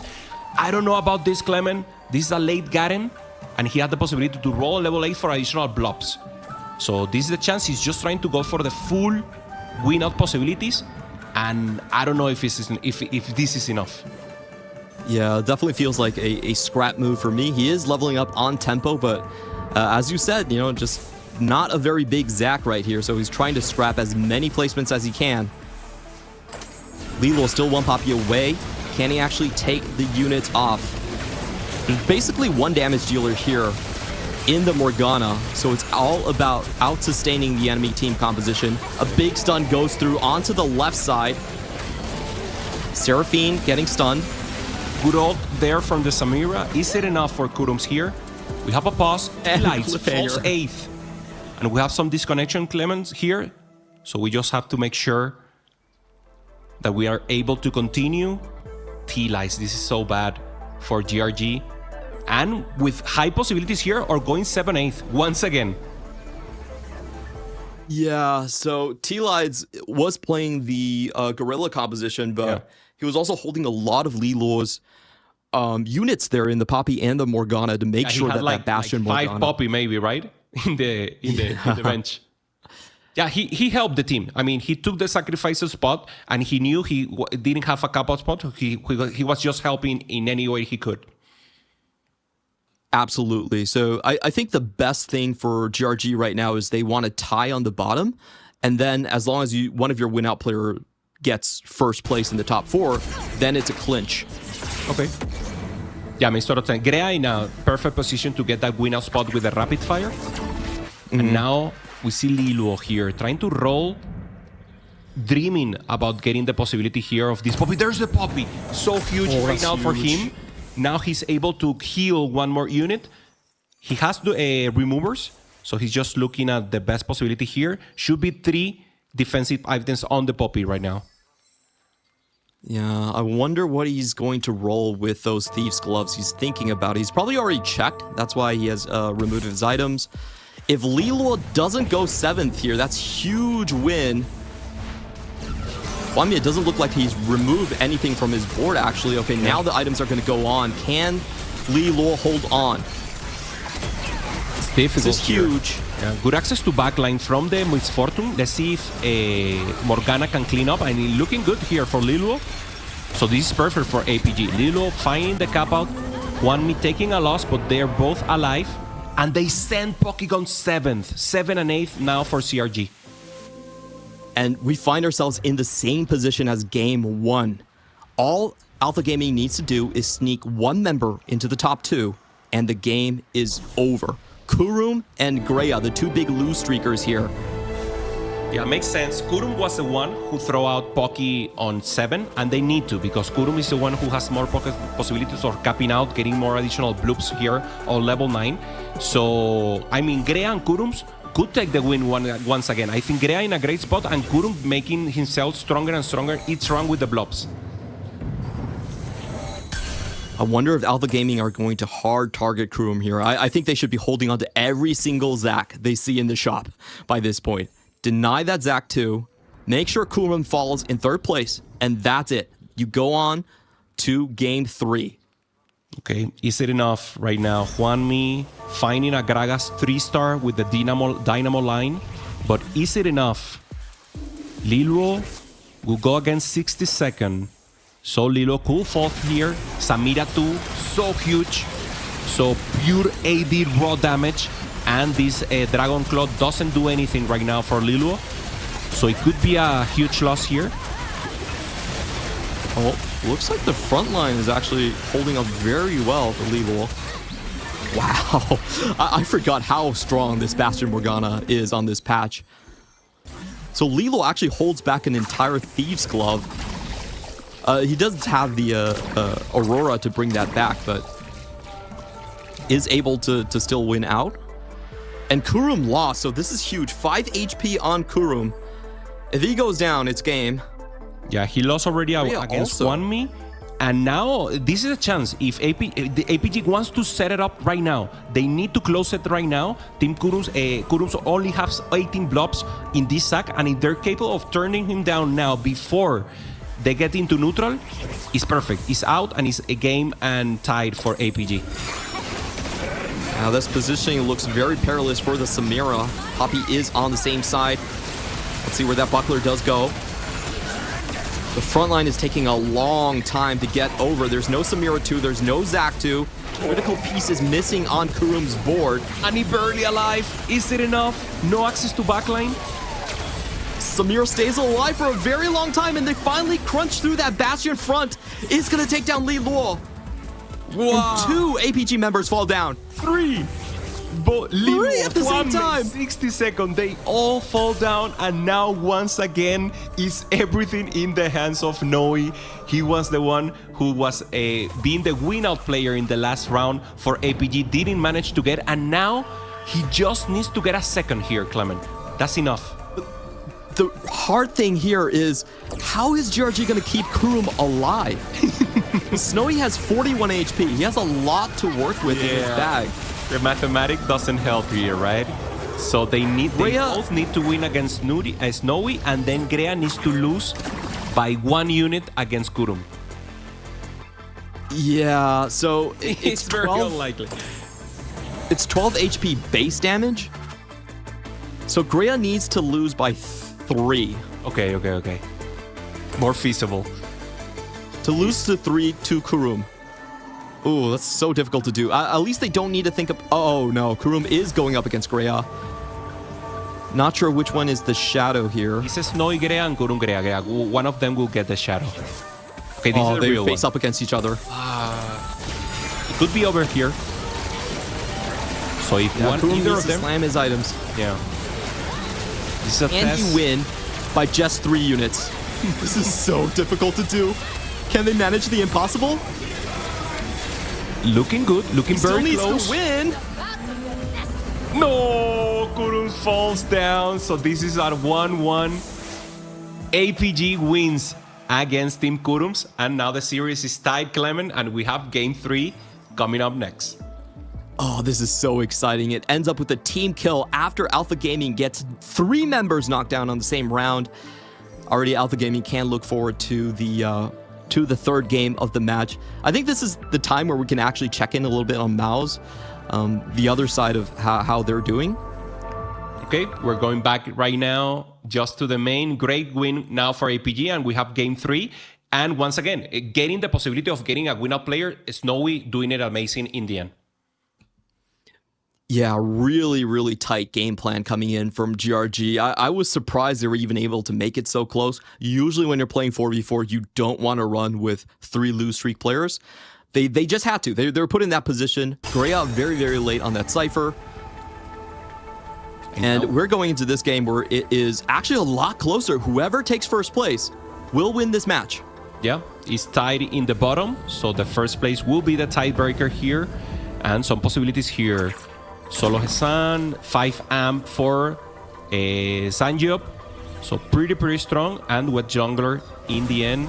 Zac with 28. So Sanjop for ROC can be this win-out player for sure, Clement. Yeah, it does look like Psyop has the stronger board right now, the high hand, if you will. On the other hand, Dr. O knows that he has no chance, is just going to leave it to his teammate to carry the win. Even with level 10 and tempo, and Solo Hesan right now. The German class player, big streamer, taking the win and playing the Dynamo with the Elise 3. This is so difficult to play in the 4v4. You get so griefed, and Solo Hesan managed to pop out. And now it's just a matter of who gets the first place. Looks like it's going to be Sologasan that is going to be the one to contest Sanyap. Okay. Sanjos looks huge here. Look at that. Yeah. I mean, he doesn't have good items. He doesn't have any items on Annie, so he's just depending on the Samira and the Zac. So maybe this is not the strongest that we have seen the amp board. There is still a chance for Wet Jungler to go for that Leona win now. He has 6 copies already. Okay. Very slim chance, but potential side to win out. If that doesn't happen, though, I still have to give it to Sanya. I mean, it looks like the strongest board right now. Yes, Samira. Oh, and as I say that... Oh, it's close. Yumi doing so much damage. I mean, this is not a 3-cost unit. So huge. Yeah. Okay, with Jungler taking the loss, so it's in hands of Solo Hesan to take the win here. Sanjon in a dominant position to tie the series. There's also a Dragon's Claw here that would go great onto the front line. Especially he knows that he's fighting a Dynamo board with the Elise. Oh. Okay, Redemption. And Sanjom just getting additional utility here. Flex item. Can go on the Zac. And can go maybe on the Annie also, but should be on the Zac, just trying to get the third item. 33 Blobbets. This is when Zac is a total Exodia and he has 3 defensive items. So this is huge. Is it enough for Solo Hesan to take the win? He's going up against Wet Jungler. So Wet Jungler should be eliminated in this round and we'll have the final match against ROC. Jungler just decides to open up here and just make sure no shenanigans are occurring here. Yeah, I would like to see him try it for that. Potential Leona, but, decides that it's just a little bit too late there. Now it's a 1v1 scenario for this game. MF with no items goes through. Oh, access to backline. Elise is not able to punish the rest, and it's looking very bad right now. So Sweat Jungler taking the loss. We knew it, and Solo Hesan doesn't have enough gas to go against Sanjub. So let's see if there's any way that he's able to cap up here. But I mean, Sanjub is just getting stronger and stronger. 279 AP on that Zac with double combat, actually triple combat augments. Wow. On Solo Gasang. It's going to be a very tough order, but he's one away from MF. There's no items for this MF though, so even if he hits it, I'm not sure he wins. But there is a shot. Okay, yeah. I mean, it's difficult. It's difficult for her. You have Rostrats from the red buff. That could be a chance. But we're looking at this, and it's just too strong from the other side. Can Solo Hesan find a win? Sanjub is holding one misfortune. Okay. Final misfortune.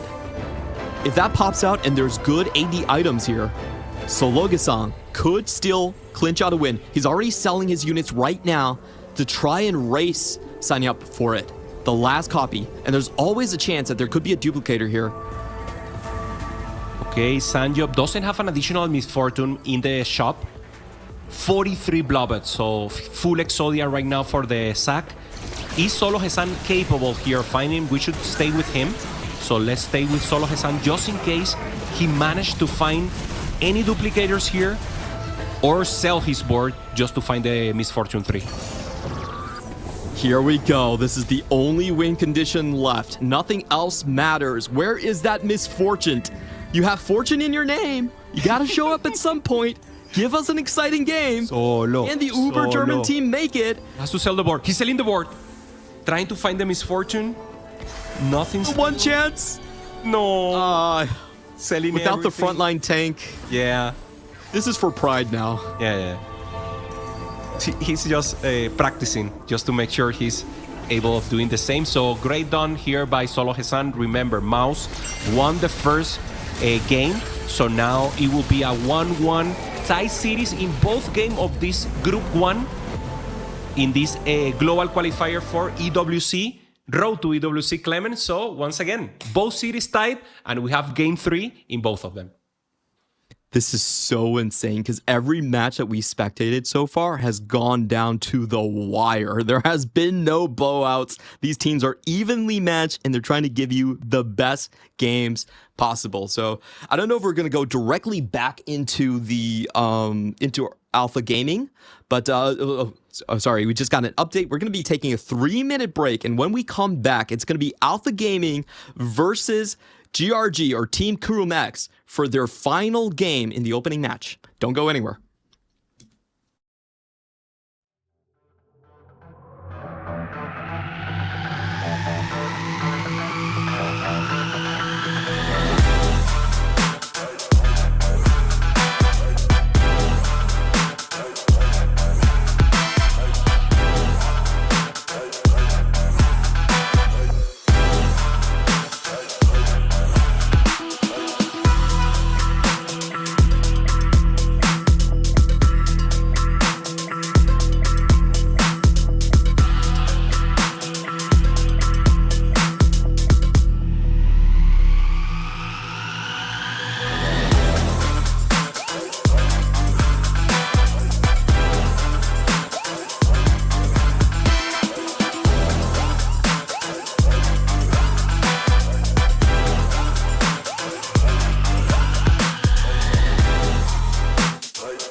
Are you ready? Are you not entertained? Ladies and gentlemen, welcome back to Road to EWC, where everything is about inches and everything comes down to the wire. I'm Clement, alongside with my most handsome color caster, Hoope-sang, and we're going into Game 3 between Alpha Gaming and GRG.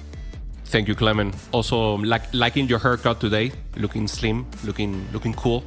And once again, Clement, win out is the name of the game in 4v4, and we have already seen AMP is the first possibility, playing AMP with Lustrix. Second possibility, Rapid Fire Emblem into Renekton. And the third possibility is Solo Hesan, what he trying to get a 3-star 4 cost that is so difficult, but also is a win out spot. So everyone has to look, even from the early game, from that win out possibility, because everything is being decided by that first place. Yeah, first place is incredibly important. We are going to be going into the Alistar encounter. I believe this one is still a little bit bugged on 14.4, so you don't really get an option. It was removed later on 14.5. Yep. But if you guys like making choices, this is your last chance to see it. Okay, so important additional goal for everyone in differential amounts. So that's what we will see so far here. Once again, CRG versus APG Americas versus the CN region representative. Do you like the Jinx? Not the best meta for her. Yeah, I think it's a great blue buff holder early game. Okay. Most of the time, the pair is probably a trap. Nice. Okay, Grea getting some buy-in. Good possibility is also to try to maintain Cypher. We already saw him prioritizing Cypher in the early game. Snowy trying to go for the Morgana. Already has the Jax too for that Bastion frontline. And Juanmi just trying to maintain himself flexible. Doesn't have a good possibility here in the early game. 60-second could be our Bruiser techie player. Already looking at the Gorilla build, does find the tier the most important component to start everyone off. And we are seeing very similar sort of unit gauges across the board here. They're holding on to their Bastion lines, especially in the Morgana. Very, very powerful unit early, and also just the Cypher win-out potential. Okay, let's see if it's enough. Once again, 60-second here with good possibilities, holding everything he can just to try and have a chance. He already showed us the importance of that early game possibilities. Last game we saw a Mordekaiser 2 being slammed 2 duplicators just to get a win streak. In the beginning, Juanmi with the Nitro. Normally it's a comp that you pivot out of, but obviously if he gets a good augment that goes together, could be good. Random output Game here. 3 demands prismatics, especially random output ones. Okay, pipeline is always good if you want to go for a Lustric. See what he does. We're going at T-Lights right now. Hedge fund also pretty good. You know there's going to be a lot of gold, so that 10 interest is going to be there. Yeah. But do you want to sink a prismatic into it? That's kind of the question. Okay, it's going to take the potential for combat power here. Okay. And what does he get? Here we go. 2-4 costs. Has the bow, doesn't have tiers, so should be an Aphelios angle. And just trying to go for full tempo marksman vanguard. There's the fan. No way. He just gets the best one. Buried Treasure, so good. Quality over quantity. Normally, Anima is the comp that we play with this augment. Just trying to play Anima and try to get a good third place. That would be the chance here for Grea. Yeah, Grea with such a strong start here. Already has the static shift, the 14.4, my dear quality over quantity static shift. The best opening item you can ask for sure. What do you think about the new one? The Bakul, I call it the Bakul, the new one. It's terrible. It's terrible, yeah? The sets are so bad on it. Wow, I thought it was a little flex. Like, it may make sense, maybe a little better. You don't like it? Okay. The thing is, it only deals additional bonus AP damage. Okay. Consider the base AP damage. Makes sense. Stats are really bad on it. Okay, Snowy with Buried Treasure. This is important because already the encounter gives us gold, but there's a recension in items right now in TFT. So if you have additional items, it's always very good for that secondary carry that you need. And a lot of items being selected right here. And as we were talking about, like, this is already the patch where items are becoming very, very scarce. So it's necessary to build a strong board. And you also have an additional influx of gold. So you're going to have extra units. You want extra items to pair with it. Sound strategy coming in. Makes sense. Makes total sense here. And now once again, 60-second, just holding up to the... This is interesting because with Buried Treasure, normally you want decent, like mid-game tempo, for so to speak. So he decides just to open up his board and just try to go for a loose streak here and try to get priority in Carousel. Okay, he has a lot of AD here, so he should go for maybe Miss Fortune Seri here, Clement. Some options. Let's see. I don't think there's a clear direction towards Amp right now. Lilo, well, we know where he's going. He's contesting Kurum. It's nice. So Lightning Jewel Morgana will be for Lilo, and full open almost here for Pocky. Getting the Morgana too, and the one who's really open in the other part was 60-second. No, I think it was Juanme, if I'm not mistaken.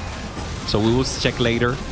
And totally griefing there, the loose streak. Yeah, 60-second. We have it there in the bottom. So 60-second, just making sure he griefs the other player. He's the only one right now with a loose streak. Yep. Pocky sold everything, but wait, did he? I think there was one open player from GRG.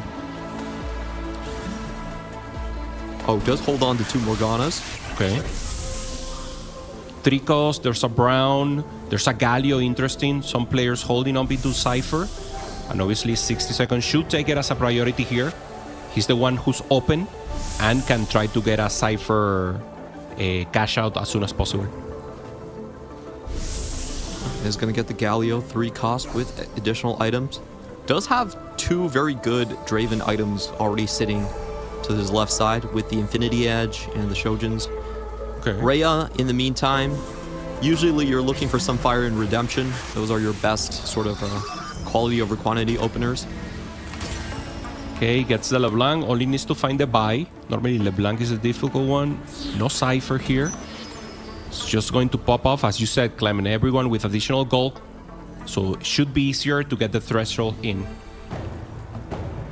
Yep, 60 second. It's not going to take that Jax. Wants to maintain his loss streak. Not really thinking about preserving any HP at the moment. Just making sure he can get the maximum amount of gold. And we're going to be going through each of the players here. Pokygum, where is he ending up? It's so difficult with these randomized output boards. Yeah, looks could be Dynamo, but yeah, he's pretty open here with possibility. Snowy already slamming AP items.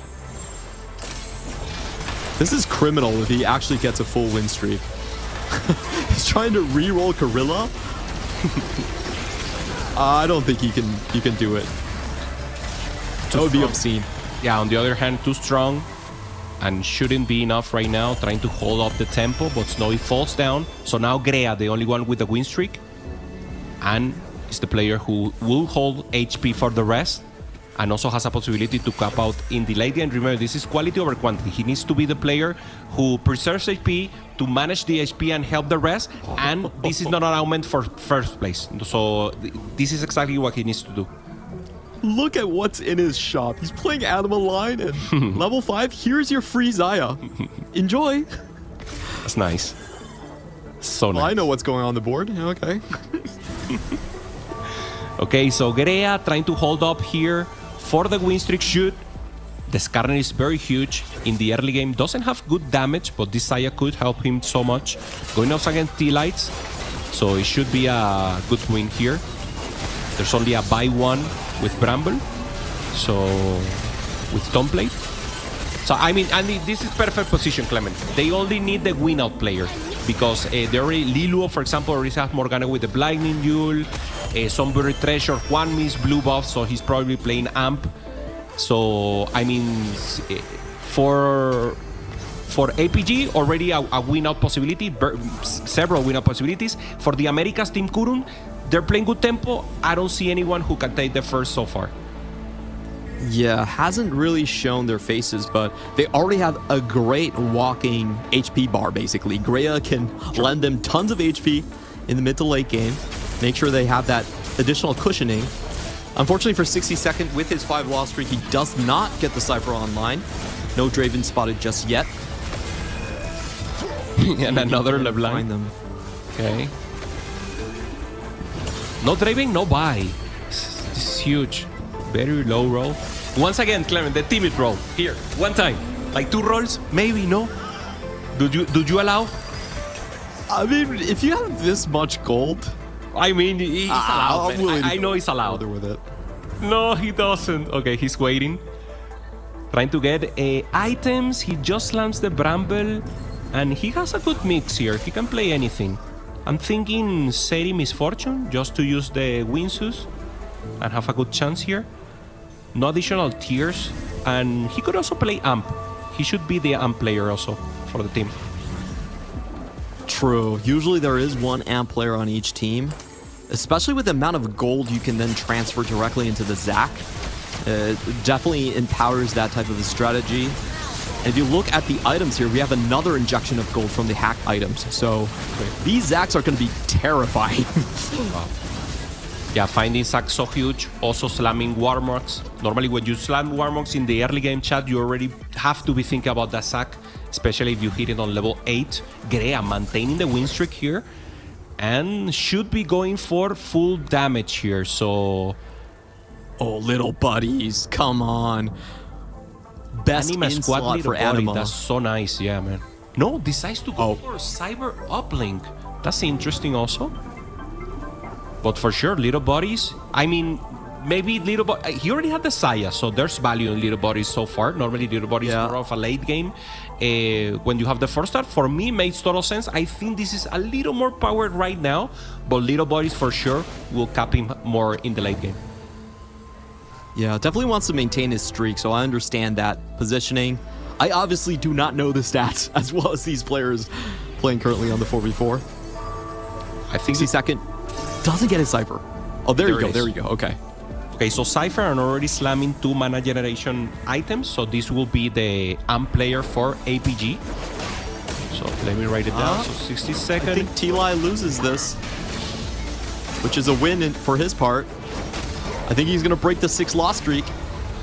Yep, it's already a 3v2. Yeah, looking bad for 60 seconds. The moment he hits the Cypher, the moment he started winning. That's so bad. Wait, it's close. There's more HP and mana. And no combat augments from both sides. So unless there's lucky crits, it should be... Yep. Streak broken. Bad news here for 60 seconds. This is the moment he wanted to maintain the lose streak and trying to get full value of this Cypher. And now he will not have that injection of resources to get the amp in. Jax 3 for Liluo.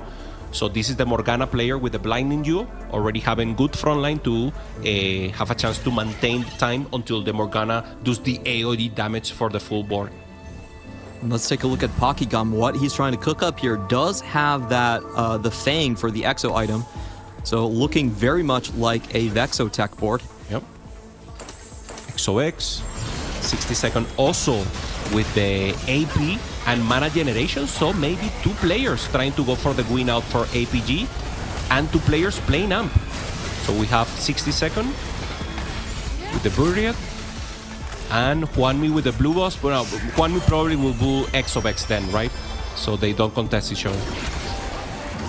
True. Might be going in different directions. Very interesting from Kurum. I'm not sure about the Bastion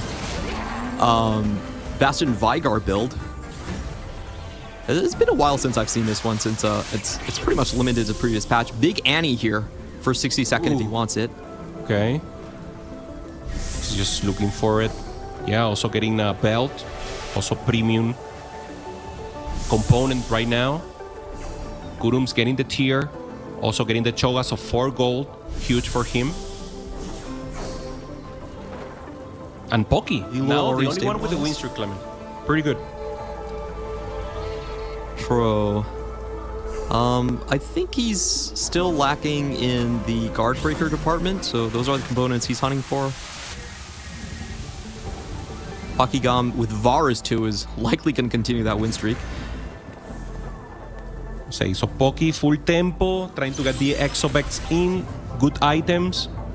Just need to rock. Corrupted chassis, huge on Mordekaiser. So he has a good tank for the mid game. And let's see if he managed to these maintain. moves. Now he's just waiting for the last second to commit his items. Oh, never mind.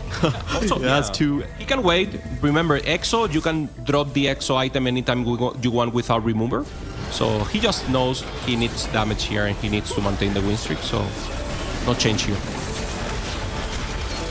Bit worrying for Lilo, only sitting on 4 Morganas. Not what you want to see in this situation. Wow. The Blighting Jewel is strong enough, perhaps. 4 Morgana, 5 poppies. Yeah, very far. He has full combat augment so far, so if he managed to hit, that would be huge for the team. But yeah, he's pretty far away. And now on the other hand, this is Tempo Kurum level 5, only 3 Morganas, but has the Poppy 3. So this should be Tempo from now on. I don't think he will stay here just donkey rolling for the Morgana. Absolutely. And if we're looking at the HP bars right now, if the game closed right now, you have Alpha Gaming down 6 points. So these roll downs are going to be massive. I think especially for 60-second, and he's already aiming for the level 8 roll down onto the ant board. Can he find that Zac and can he find that Samira? That's going to be the big thing here. Yep. Let's watch this fight from 60-second, and when the fight ends, we should go to T-Lights just to check the cash out. Annie doing good damage, trying to send the Thieves as an additional. The Gorilla holding strong, but once again, only 4 Gorillas in the other hand, Clement. So the 1 costs are not appearing in this lobby. Yeah, that's interesting. I mean, there's 3 T-Lights 1 now. cost players. Just to make sure we have the cash out. Okay, 2 Negatron cloaks. Doesn't look amazing, but obviously additional resources in this comp is so huge. So, okay, there's the Annie. Has the blue buff. Needs to find something premium here. The Samira, the Zac. That's what he's looking for. Annie 2, Samira or has a Zac, lot and you're more good. gold. Yeah. Does seem like he has the gold advantage over 60-second. Are they going to hold hands or are they going to rush this roll down? 35. T-Lights, he's waiting. Okay, he hits 40. Huge roll on here.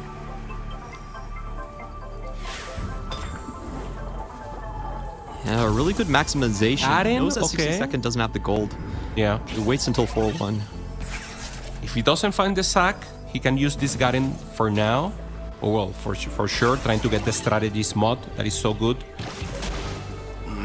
Doesn't look good, Clement. Okay, there's the Annie. Not a stable board. There's the Zac finally. And there's the Nico. So he has the basics, the structure of the board. Now, is it enough to stabilize? He's most likely going to lose this one. I believe this is Wamia's board. With the... looks like Wamia is just 1 off the least 3. That could be huge. And Juan May had some duplicators. I think he had 1 more, yeah. Yeah, 1 off. I think he already used 1. And he had 2, okay.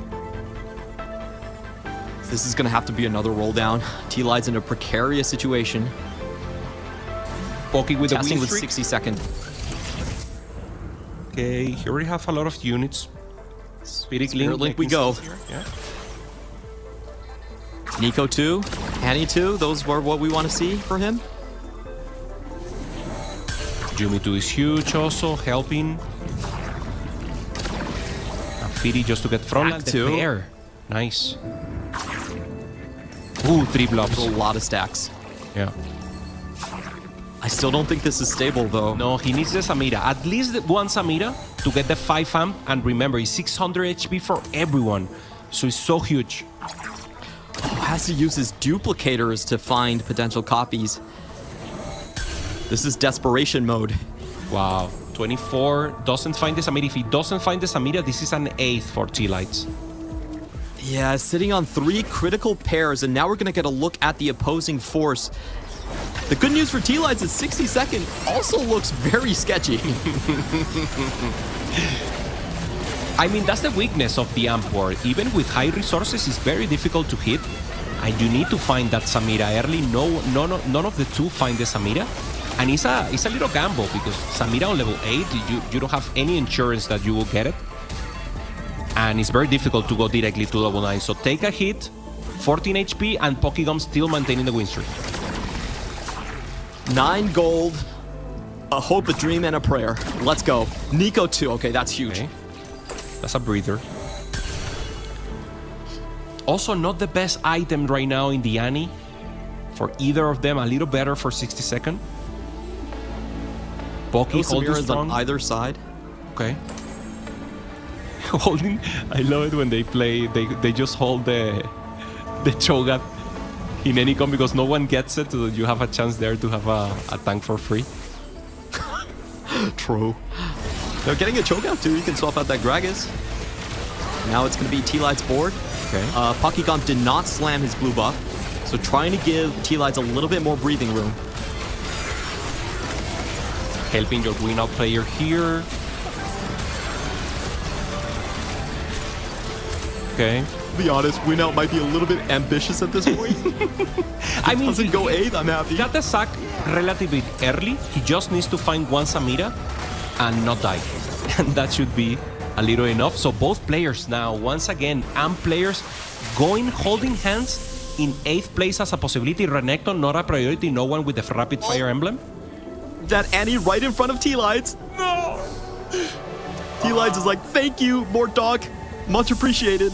I'm gonna take this one. Yeah, 60 seconds just crying right now. Being griefed. Doesn't even get anything here. Doesn't know what to get. He wanted that Annie too. Gets a tear. And now, is it enough? Will T-Lights be... Will one of them hit the Samira, Clement? That's the important part. Honestly, if he goes 7th in this spot, like, he's done his job. Like, he's put 60 seconds in an unwinnable position. Force him to go into duo queue. Has a much stronger board at this point. Finds an additional unit item here. So double mana generation, much stronger here on the Annie. And finds the Samira. So this is perfect for T-Lights and should send 60-second 8th. Yeah, I really don't see any hope. You're coming in for 60 seconds. Stuck on a bunch of 1-stars. Is going to run into Huan Mie, who might cut him some slack. He just slammed the gargoyles on the brand. He just doesn't care. He's like, oh man, no, you're so screwed right now, so I'm sorry. I'll just take you out right now. He's close, actually. That's a huge win for T-Lights, who only has 3 points so far in this best of 3. Oh my god. 0 HP right now for 60 seconds without a possibility of ramping up. And Tila is looking strong, going up against the Bastion +1. And now, great possibility. This is the best spot for CRG. Greg is just too good here, Clement. They eliminated the possibility of a ramp of a top 1 player. Tila is in a good spot with 14 life HP. And now Pokemon preserving HP and helping the rest of the lobby. Yeah, I think T-Lights is still pretty dangerous because, you know, he's stuck on level 8 with this composition at the point. But he is stable with Spirit Link there as well. So he has a lot of potential. We have to take a look at some of these other stronger boards, more built-up boards at the moment right now. Trade Tracker already open. And this looks like a board that can deal with the T-Lights pretty easily. Yeah, full Trade Tracker, holding up onto the Super Cho'Gath there in the front line. Samira trying to hold on. Wait. So much damage and good tankiness there from the Thieves. Wow. T-Lights wins? Wow. The power of the AMP board. Winning against Trade Tracker, ramping up the sack, and T-Lights will only get stronger.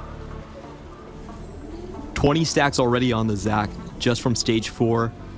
Massive win out. He could be the critical piece to take GRG into the winner's bracket. Taking a look at Greya, who had a lot of HP to start this game off.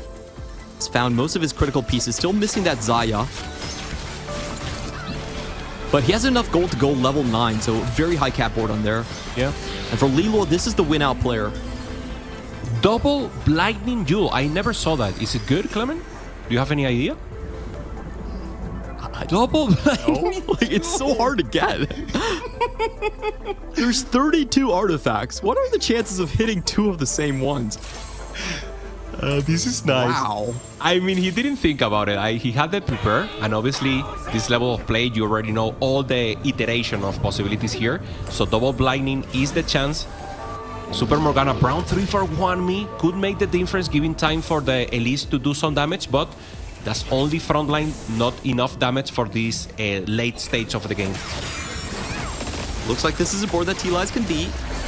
Still is no major upgrades on the side of Grea. Still missing that Zaya.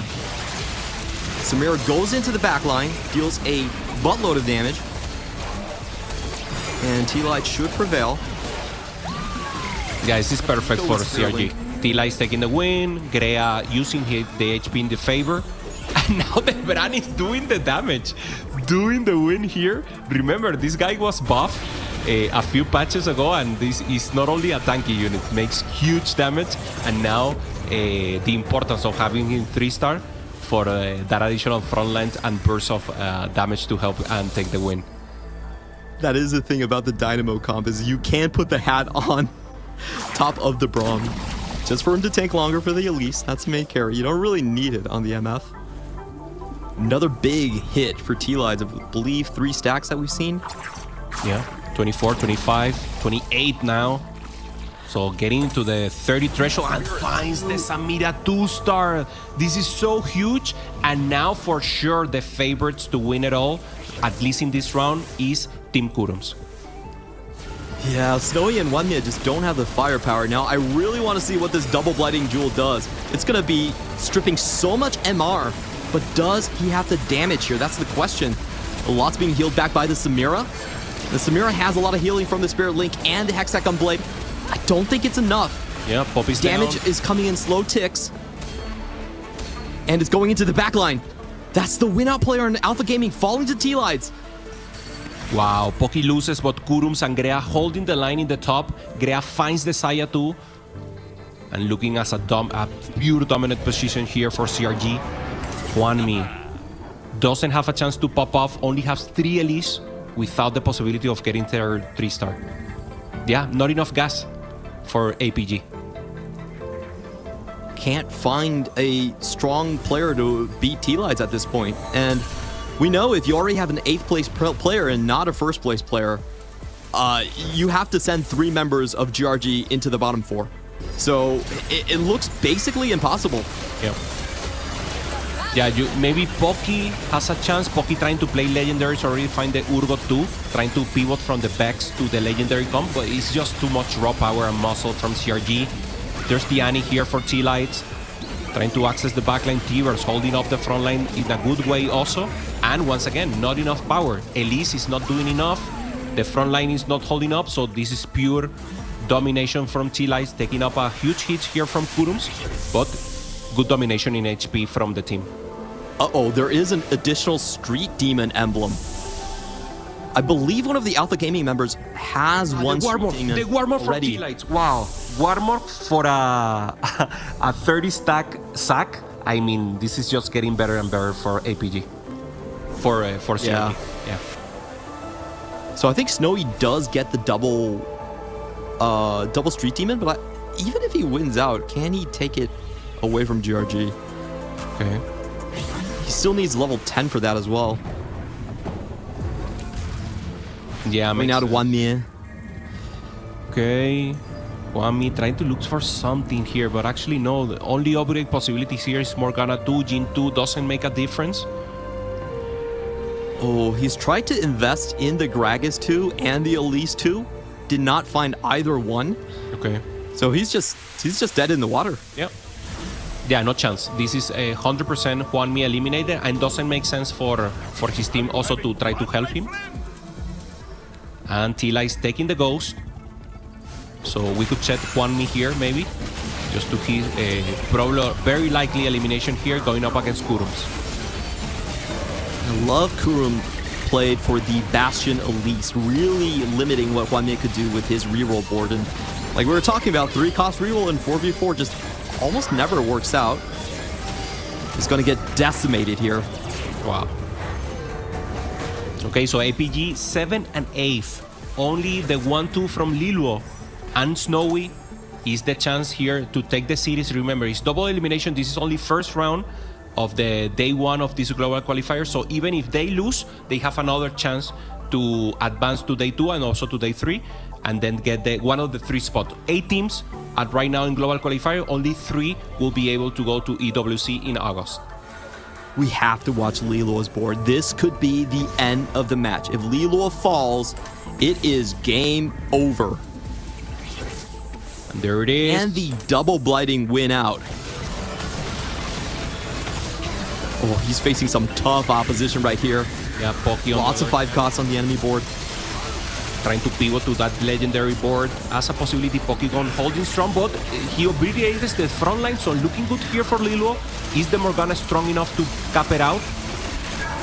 Oh no! Backline faces each other and Liluo falls. Wow. That's gonna be it. America! GRG takes the win, sending 3 members of Alpha Gaming into 6, 7, and 8. Wow. And that's it. They're moving on to the winners bracket. Sending 3 players on the bottom. Huge win here for Team Corums and totally strong. So we're going back and we'll try to get a glimpse of the other game just coming up. And I mean, Clement, greatly played. They played for first place and they had so many win out possibilities. I think 3 players for sure. They will do 1, 2, 3 holding hands 100%. Yeah, I think you have to give props to T-Light. He only had 3 points in the first 2 games, but he was so good at losing, he won the game because he was able to break that massive streak from 62nd. And that was a 120 stack difference between those 2 players. Yeah. The extra gold, the extra resources, he wins out with the AMB comp, and Alpha Gaming is down to the last line of defense. Important, we're going to see the end of the game for Mouse, but we have confirmation Mouse Gaming won. So they are the ones advancing and they will get the win and the possibility of going into the upper bracket and advancing easily to day 2 tomorrow. So win in this first series for Mouse and a win for Team Kurums. These are the 2 players with good possibilities, and the other teams also have a chance to keep advancing, but they don't have they only have 1 more chance, Clement. Yeah, it's going to be a very, very tight fought road here, and I didn't imagine Alpha Gaming to go. This is wrong, by the way. I'm sorry. It's a Team Kurumax actually got the 2. Alpha Gaming, you know, I think they were one of the favorites coming into the last chance qualifier. They were only knocked down by Falcons, which is hands down behind the scene the best team that everyone thinks is out there. So you know, it's going to be a rough road ahead for Juanmi and crew to claw back, but they still have 1 more shot. Yeah, 100%. So next up, we will see the other bracket. We will see at stage 2, and it will be a goodbye for me, Clement. We will be joined by Casanova promptly, and some amazing games. We have 100 Thieves. That will be the premium match. And once again, I want to congratulate Team Kurums. I want to congratulate the advancement of Mouse from EMEA, both playing amazing, and the name of the game has been the first place. So anyone who gets that AMP board online, not only getting the AMP, getting online and finding the Samira, are normally the ones who takes the win at the end. Thanks to everyone for tuning in. Don't forget, we have more action headed your way. But before that, we're going to take a short break, introduce Casanova back to the cast, and don't forget to catch 100 Thieves with Dish Soap versus Zeta with Title, 2 GOATs of the esports going head-to-head. Wow.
1, go.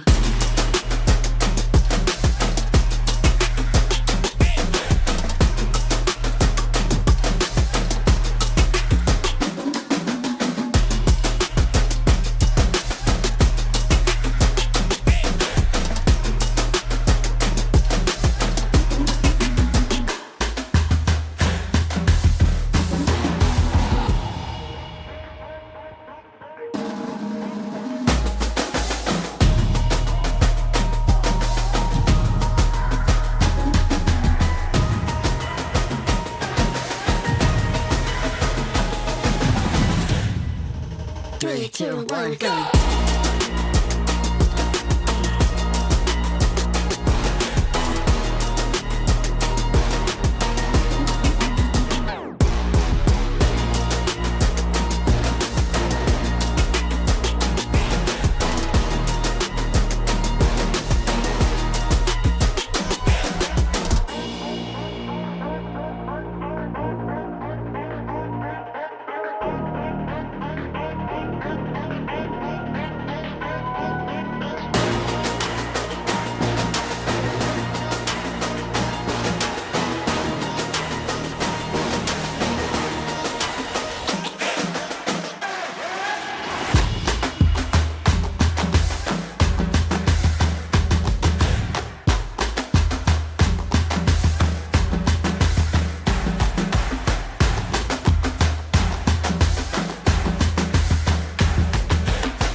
Three, two, 1, go.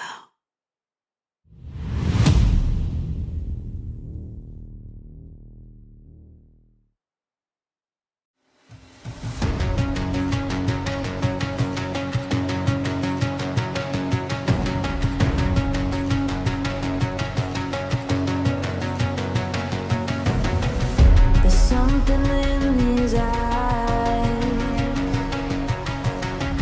There's a storm thing, but it's written in the skies. Let it break me till it's over. Won't let it shake me, no.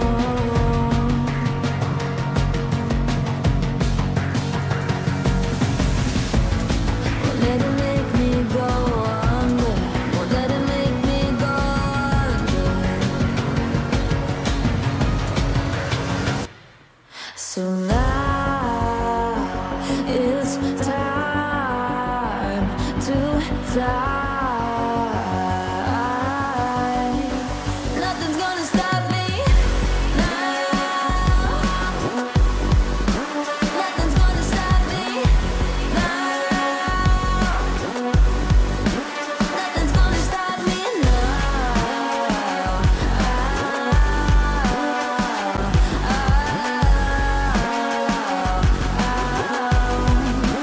Nothing's gonna stop me. No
Welcome back to the EWC Global Qualifier. I'm Casanova, joined by Clement Chu, and we just saw two incredible games to start the day. It was Mouse taking down ROC Esports and Team Kurimex taking down Alpha Gaming. Clement, I mean, this has been a great start to the day, but I know we got some more even crazier action coming.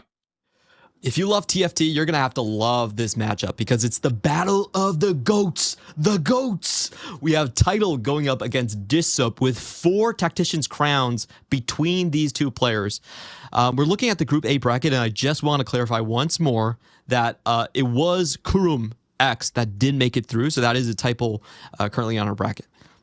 Yeah, it was Team Kurimex that took down Alpha Gaming. So we will have Alpha versus ROC in the lower bracket, and it will be Team Kurimex taking on Mouse in the semifinals, trying to advance. But taking a look at Group B, we had the little teaser there, 100 Thieves versus Zeta Division. It's going to be our feature match.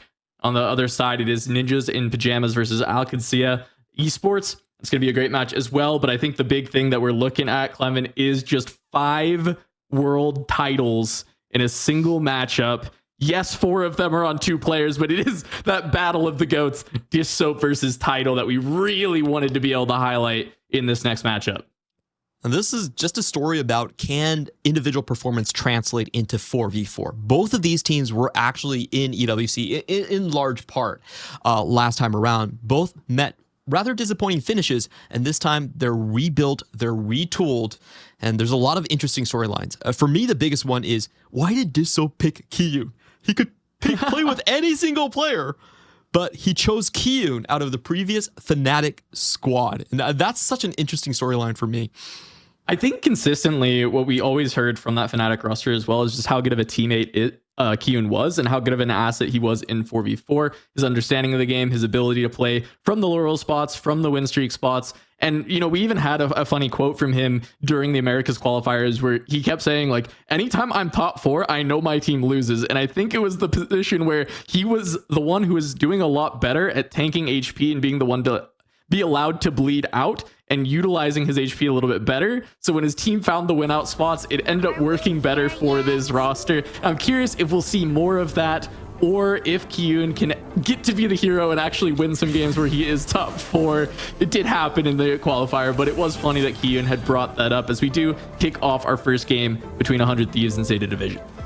It is an ensemble effort, and like you said, that flexibility between roles is so important. Some players are used to being the ace, but if you find the spot for it, you now have to be the quarterback, the one that sacrifices. And I wonder if 100 Thieves can have that dynamic where they, you know, it's not always just with the in the driver's seat, but sometimes Kiyun as well. That's going to be a huge thing to look out for. On the other side for Zeta, you know, you all know Title. He's the prodigy, one of the youngest, most successful players ever.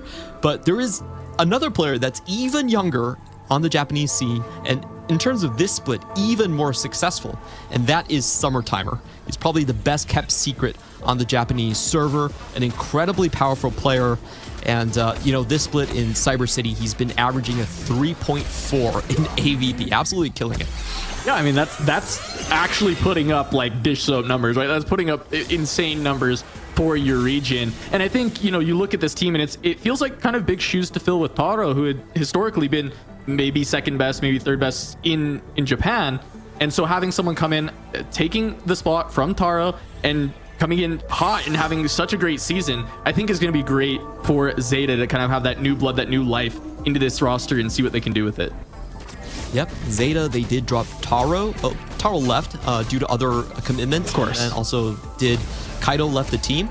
And now they have Summertimer and Yatsuhashi, who has been to Worlds before in Season 4.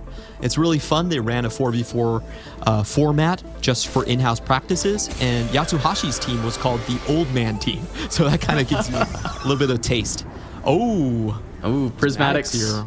Kick things off, or the double golds. We see a lot of combat power can come out of the double golds, and I mean, even in that last game you just saw the power of Spirit Link. But of course, that's one that people like to take a little bit later in the game more often. When you lose some HP, you get that extra value, gets to fully come online and cap your board in those pinches. We saw T-Lides being able to use it very effectively. Cooking Pot for Spencer. I want to give some context to Pot for the 100 Thieves team in particular. Everyone's been able to use it to great effect through either the Bastion emblem or the rapid fire, but it was every time Dish Soap was able to get a pan, 100 Thieves won the game. He was pretty much winning out every single opportunity that he got playing around the rapid fires. And this time we see Spencer having the early start with it, but the rest of his items looked like they were not supporting rapid fire, and we may see him go for the Bastion instead. All right, we're taking a look across the board here. Most people going for double gold augment. It's going to be prize fighter plus caretakers for Disso for a very strong win streak opening here. We're going to have to check the other boards if there's anyone that can contest him. Obviously, he wants to keep the win streak for those extra items. Just slamming everything he can. And the slams here are really conducive to win streak, right? As well, getting that static shiv in, that's going to be really strong in the early game, and it gives you your shred for your late game, and also that guard breaker. I think very powerful because of just how many shields exist in the game, and it being on the Morgana means she's always going to have it active. Just the damage amp is permanently active for that unit. Well, and now we're going to take a look at Kez's board, which is also very interesting. Going to go for a reroll line here. You have seen the most common one be Bastion Morgana. It doesn't have the tiers for it just yet. The other hand for replay, pretty solid Anima board, but unfortunately doesn't have the usual openers for quality over quantity. Yeah, definitely good for Anima to have that, but as you said, not having the initial start that he's going to want to try and full win streak here, and in fact has the augment but has not slammed anything. Going up against Kiyun, potentially just going to lose his early 1 win streak here by not putting anything in, but it looks like the upgrade might be enough. It is just the double mundo though, hitting on to the Vi. Looking across, it looks like Spencer and Tidal will be the ones contesting the full loss streak, however, as they both lost immediately, either playing open or nearly playing open for it. And we do have to mention, Tidal does have that Street Demon on his Wandering Trainer, so he's just looking for that lucky spatula that goes right in front of his carousel, and it's just like, okay, I'm first place. Yeah, absolutely. It's really big to look for, right? When you're trying to find that full cap out on the ones that need level 10, right? Anima or Street Demon, being able to get it on a Wandering Trainer, get it on anything that doesn't require a board spot. It's so incredibly powerful, as you're saying, right? Just finding that extra +1 at some point during this game, and Tidal just going to open for it, try and look for it. First carousel, if you find it, it might just win the game for your team. Yeah, he's going full open, making sure that he 100% is going to lock that in. And because he has it on the trainer, he can hit that 10 Street Demon on level 9. Basically impossible to stop that game plan, especially with the amount of gold he has. 40 gold already on 2-3. If it happens, it would really test 100 Thieves' ability to play tempo. Yeah, I mean, the big thing from there is 100% denying Tidal level 9 at any point, right? Like that's what you have to do. So trying to increase the lobby tempo to an insane degree to make that happen, hold his units, not let him actually hit anything, find the 2-star Street Demons throughout the game. That would be the way to get it done, as we've got Kess and Dish Soap holding on to the win streaks. I don't want to see the game close so early. Please no spatulas on the carousel. We dodge it for now, safe. Clement. We're safe for now. We're safe for now, Clement. Not going to warp the entire game around stopping Tidal from getting to level 9. He's going to go for tiers instead. Stop him. It's just like you just have to kill off the rest of his teammates, and that's almost impossible to do. We've seen this a lot of times in the open qualifiers, and that's what upsets are made of. It's just Wandering Trainer. We saw this happen to Dish Soap when he was in EWC 2024. He faced Z10 with our dear friend, I forget his name. Alan ZQ, not that dear of a friend, I guess. I'm sorry, Alan, if you're listening, I'm sorry. Like My Alan, dear friend, I don't know the guy. True. Oh my god, it's beautiful. It is. It's an early start for us, Clement. I'll forgive you here as we get going through this. Thank you for overlooking that. Ignore your transgressions for now as we take a look at this top 3. Kess, Summertimer, and Dish Soap all on the full streaks, and Summertimer versus Dish going to happen. This is a great pickup, being able to find the Jeweled Gauntlet to go alongside the Guard Breaker. Usually we see this slam when you're playing around the brand. You can even see the potential Yumi play around it, but it's just really good synergistic items for an AP composition, getting the ability to crit on your abilities, but also the fact that Guard Breaker just is so good with so many of the mages of this set, being able to hit the entire board, and also just the amount of shields that are happening has just increased the value of Guard Breaker significantly. Yeah, a really good start here from Dish Soap, and I don't see any boards that could possibly contest him. I think Replay is holding on to his item builds just to make sure that he gets that full win streak. And I think this is a player that is going to maintain very high levels of HP throughout the game. I'm not 100% sure where he's going at this point. This, to me, looks more like maybe a potential Street Demon down the line. But yeah, I think you're always happy to have someone that has high HP to kind of give to the bottom side and the top side later on. Yeah, it's something we saw, I mean, a lot of teams doing, but 100 Thieves, I felt like, finds it a lot when we were watching their games during the Americas qualifier. And that is this prize fighter, and then utilizing your teammates to sack to the prize fighter as much as possible and just give them so much increased tempo because of it. And you were calling out that it looked like Replay was not slamming the items even though he had that quality over quantity. And I think that's the big reason, right? He has got Dish Soap in his pool. He knows that the prize fighter wins are the most valuable thing that their team can do. So he's just making sure that Dish Soap is the one who gets to escape stage 2 with the full streak, getting all those extra items. And we've seen them pull it off once again, Dish Soap with just this kind of massive lead. And I think a tier is an insane pickup as well, considering the composition of his current items. That's huge. It really opens him up to the Vex line. We're not really sure about it as Exotech items, but usually when you slam like a Shiv, you're kind of worried about not getting those tiers back. He just gets it from the prize fighter. So most valuable find that you could possibly ask for.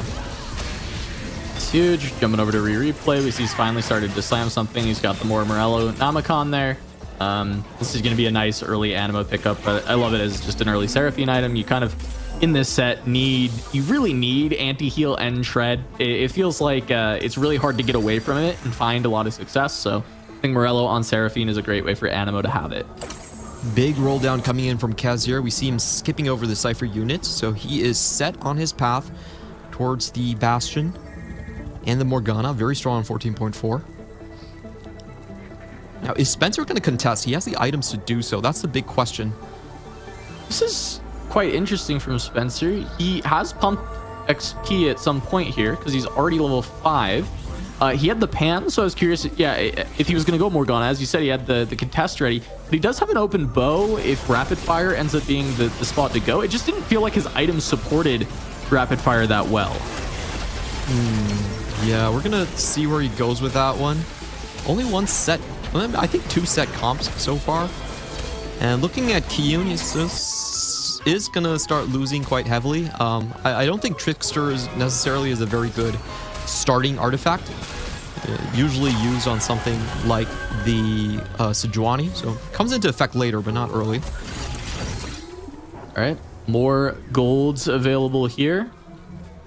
See a lot of items being added to the game since everybody's going to be seeing that replication an option.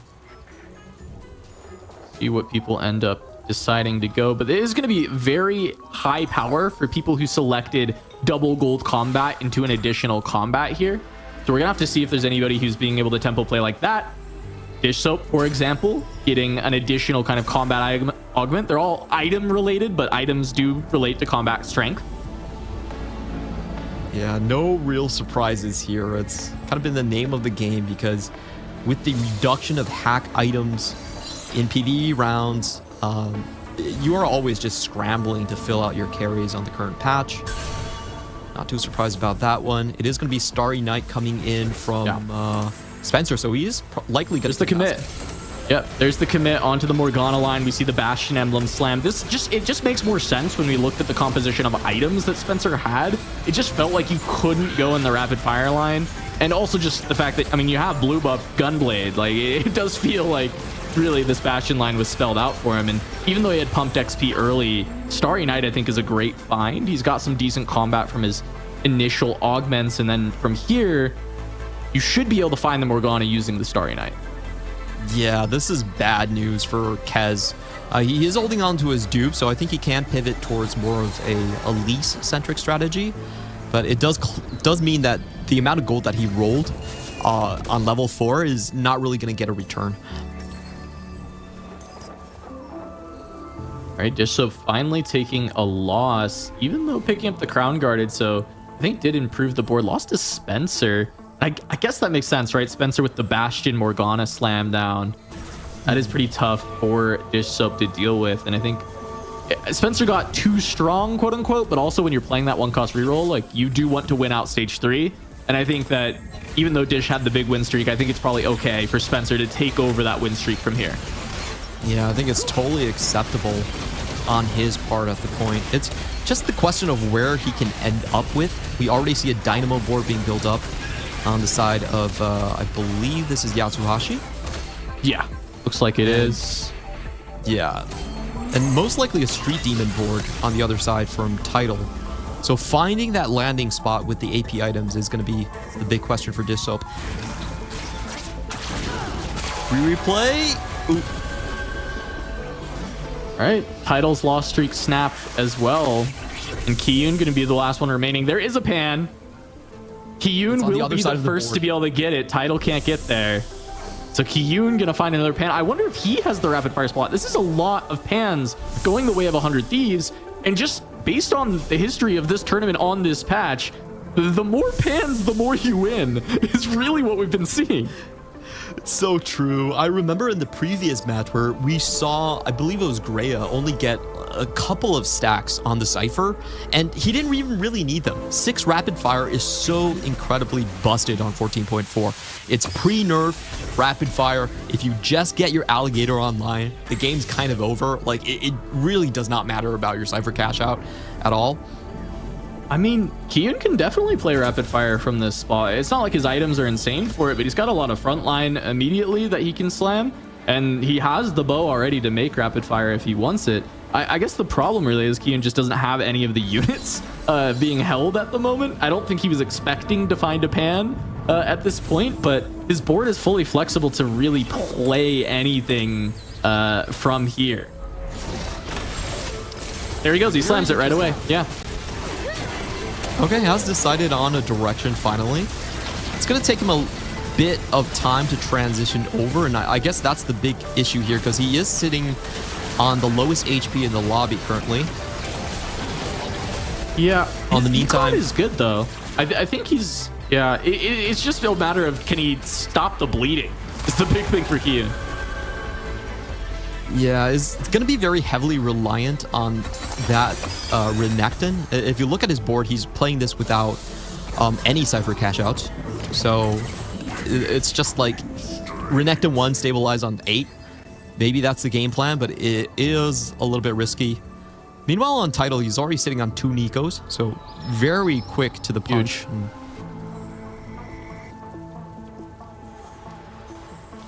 Yeah, Tidal's Econ also in a very good spot, pushing towards level 8, trying to get together that Street Demon board. And I mean, if Tidal can luck out and finally get one of these spatulas, get one of these upgrades, then we're looking at that 10 Street Demon angle just being the win out. And that will definitely clear a 6 rapid fire board or the Bastion Morgana. It's certainly significantly better than either of those. But unless that happens, the first place is really looking like 100 Thieves will grab it. And it's up to Zeta to be able to hold on to placements everywhere else to ensure they can find the win.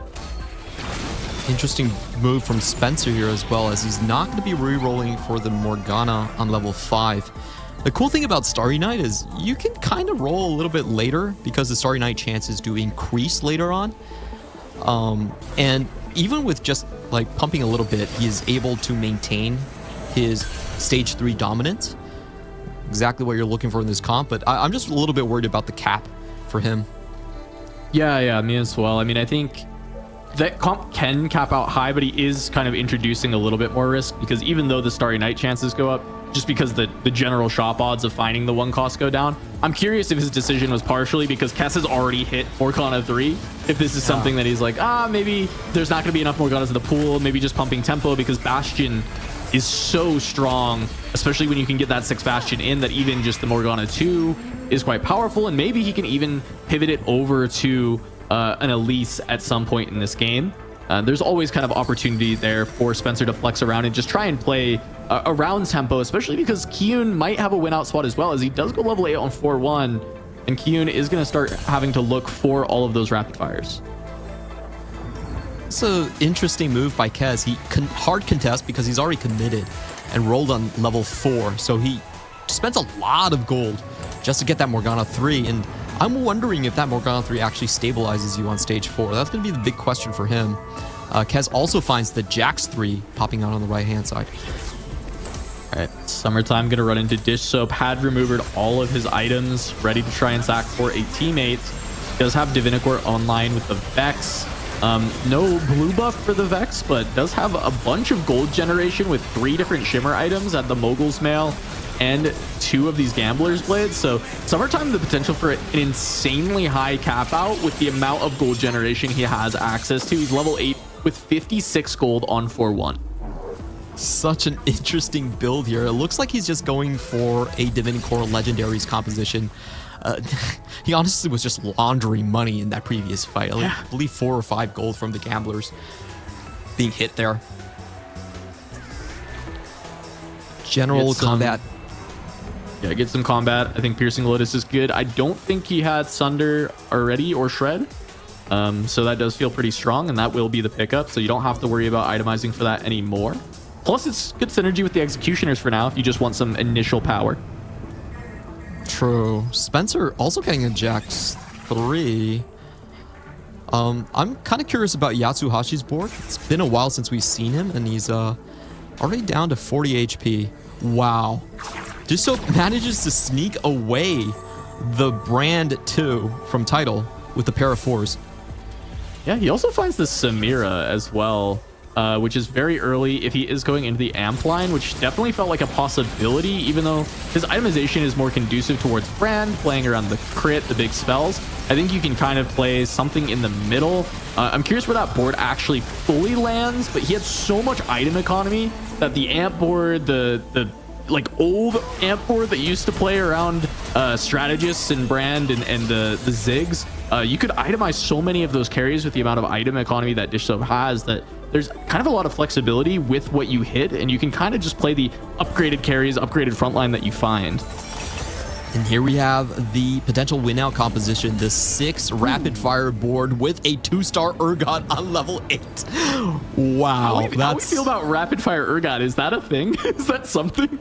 Is this playable? For now, definitely. There's Renekton though. It doesn't matter anymore. There's Renekton. Yeah, I think you cap out on your attack speed so heavily with Urgot that like later on you probably still want the Renekton, but for now definitely just put the Urgot in, give the big man his time to shine.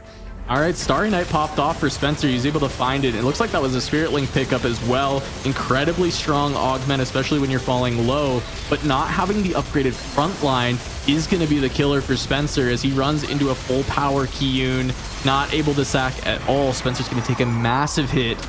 He's not going to have much time to find this Poppy, and he's just kind of ticking up to level 6 here on 4-3. I think Spencer's far too behind the curve. Ooh, he really feels dead in the water. So he only got the Starry Nut on 3-2, and by that time, Kez had already sunk a lot of rolls in, was able to outmuscle him from the econ spot.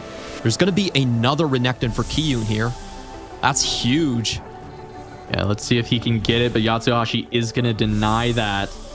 Kiyun just going to have to look for an item to pick up. Denies. It looks like Tidal did want that Viego. Able to keep Tidal off of that. It's also possible Tidal wanted the tier, considering the direction of his composition playing around Street Demons. I'm not sure if he already had the itemization for his brand that he needed. Yeah, we do want to check in on Tidal's 4-2 augment choices there. I do think that Tidal is committed to Street Demons, but Dish Soap is heavily contesting him. So he went with Duo Q and found a Zac. Yeah, that's nice. I mean, it's probably the best one even. The Samira would be really nice, of course, when you're playing around Street Demon, but Zac allows you to start stacking those blobs already. So I think it's the even better hit, since you can still play 7 Street Demon without the Samira. Yeah, very good find. And, Dish Soap, I think his game strategy is let's just go GOAT versus GOAT. I'm going to try to hold Tidal down. Kiyun, it's on you to carry. Yeah, and that's You know, Big, I was talking at the start of this how Kiyun is not normally the carry for this team. He often has to play the player who sacrifices the most, and he's done a really good job of being that kind of anvil for the team, taking the hits, making sure that everyone can get to where they need to safely. But the fact is, we've seen Kiyun be able to pivot, be able to play that win out. Historically, he was known as one life is infinite lives type of player. He would go down to literally one, hit a big roll down and win out. So we know Kiyun has that capability. And he's going to have to come up big for the team as Spencer and Replay are falling very low. And Spencer certainly does not look long for this world. Yeah, I do want to check on Replay because we did see Tidal holding double Leonas and also double Zayas. Okay, so Replay does find his Zaya at the very least, but no Leonas, only one Leona in sight. Actually, a pair. Sorry, I'm kind of blind. They're all pink, so it's kind of hard to spot them out. Yeah, but does have the pair. But as you said, a lot of the units are being hold, and Replay has no gold at this point. He's going to try and get as much as he can on the board, but the Anima Squad board is usually supposed to be kind of from a win streak angle, from really high HP. It doesn't crawl back from these spots very easily, and so it feels like Replay is in just as bad of a spot as Spencer. He just has one extra life, one or two extra lives than Spencer does. Critical win for him to kind of turn the corner here. He already has one open spatula, so that could be huge. On the meantime, Spencer fighting for his life. Looks like I do think this is a teammate. Yeah, this is Dish Soap's board playing around the amp, it looks like.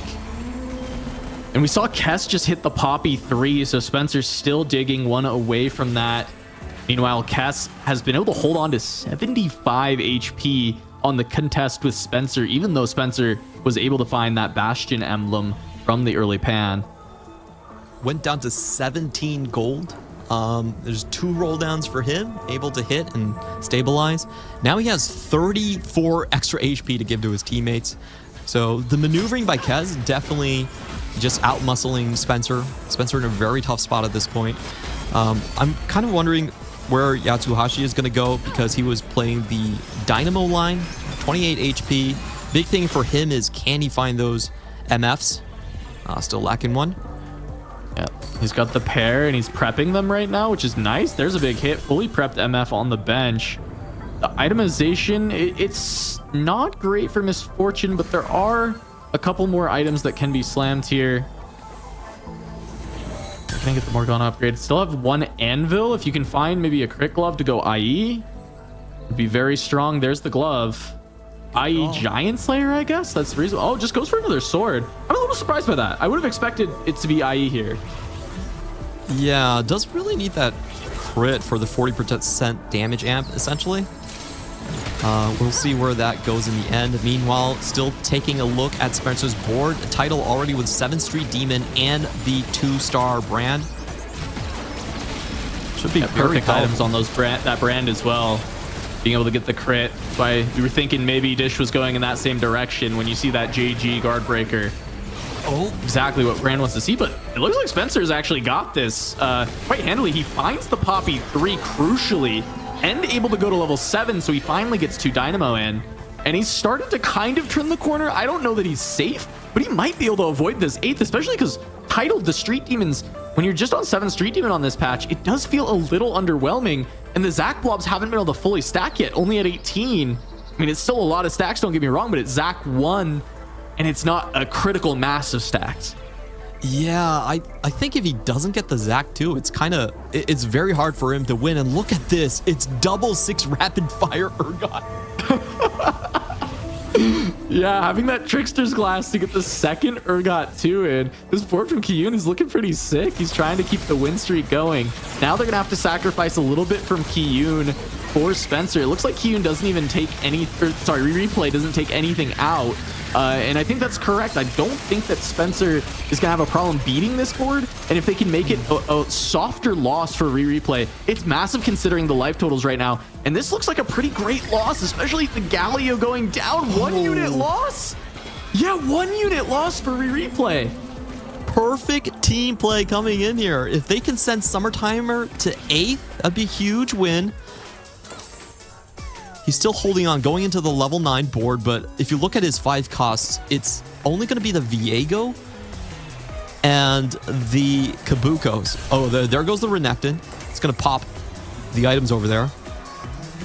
But this Dynamo board feels a little bit lacking to me. Just not the correct item spread on the Renekton to hold on. Yeah, I mean, it's tough. The upgrades are there, right? Viego 2, but no items. Kabuko 2 does have full items with 5 Divinicore. I mean, it feels like this was such a rich board, and the fact that he's dropped down on a 6-loss streak now, I'm curious if this is the first time we're seeing this board at full strength, or if he's been losing with all of these upgrades. But he goes up against Tidal, full strength into Tidal, and it looks like he's going to do a massive amount of damage to his teammate. And I'm not sure whether this speaks more to the weakness of Street Demon or the strength of Summertimer's board, but now Tidal on 1 life, replay on 1 life. Spencer could go down, but does take the win and sends Yatsuhashi down to a single life as well. Zeta on the very back foot here, could take a 7th and 8th, and I don't know if they have the life totals to go 1-2 here. Definitely not. I think Tidal has been trying to deny very hard replay. That's what they've been focusing on. There's 4 copies of Leona's denied between like the 3 Tidal Zeta members there. And this is going to be the fight. It's absolutely huge who goes 8th. Like, if you go 8th and then one of your, the opposing team has a win now, there's almost no chance of coming back. Like, that's the basic strategy of 4v4. We call it target and protect. And look, Yatsuhashi is just going to hold on to that Leona. It's not about upgrading his board anymore. It's just making sure that replay finishes below them. I mean, yeah, that's the big thing here. Replay at 7, Yatsuhashi 5, Tidal 4. If anyone in the bottom here can hold on for a win in this fight, it is so massive. Tidal may fight against Yatsuhashi. That is 36 blobs. If Zach 2 is found, Tidal might be able to turn the corner, but he does not get there. And this fight is either against one of the bottom 2 or it's Dish Soap, and it is Dish Soap. We see the upgraded Annie. This amp board is looking very strong. 3 items on Samira, all like full combat Augs as well. Yeah, this should be a wash for Dish Soap right here. Samira going in forward. The front line is starting to fall down. It's a 1-star Zach here, and Nico still holding strong. But can this brand do it for Tidal? Oh, Tibbers comes out. 1 more cast from Brand. Can it get there? It does not. Tidal's going to go down. So does Yatsuhashi. Summertimer down to 1 life. And replay survives. That is a 7-8 for Zeta and 100 Thieves. If they can just send Summertimer out of here, it's already locked up. Yeah, there's just not enough win-out potential for Summertimer here to actually take a 1-2. Replay still gets his Leona in the end, and the tempo play comes out ahead for 100 Thieves. I mean, this is just massive. 100 Thieves demonstrating the prize fighter cap out once again. They did this so many times in the qualifiers. You see Dish Soap with 3 fully itemized carry, a fully itemized tank, and then I think another tank with half itemization. That is so much item economy over the average of a game.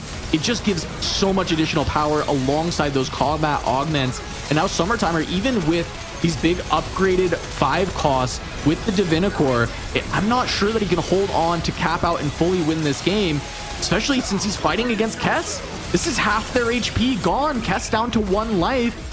It's not possible with these life totals. I don't think it is either, and you still have to remember the big boogeyman of this lobby is going to be Kiyu. 6 rapid fire on 14.4. He's been cruising ever since stage 4. Like, I don't see how these boards beat Kiyu. If Kiyu stays alive, that's it. And even from there, it is just 1 loss for either Zeta member. Close this thing out. Kiyun, we talk about itemization. 3 itemized carries once again. 2 fully itemized tanks. We'll ignore the chain vest for now, but it is so much additional itemization on the side of 100 Thieves. The value of these item augments, you know, Hoope was saying that it's an item recession in TFT on this patch, but it really doesn't look like it when you look at 100 Thieves comps. Yeah, it does look like a lot of inflation actually for 100 Thieves. You're just not sure where it's coming from. I think Summertimer could still hold his own in a lot of these fights, but the problem is Kez. I think Kez is at the end of the road here because he spent a lot of gold early on level 4, level 5 just to get his current board, and it's not even his 6 Bastion board. You know, it's not artifact.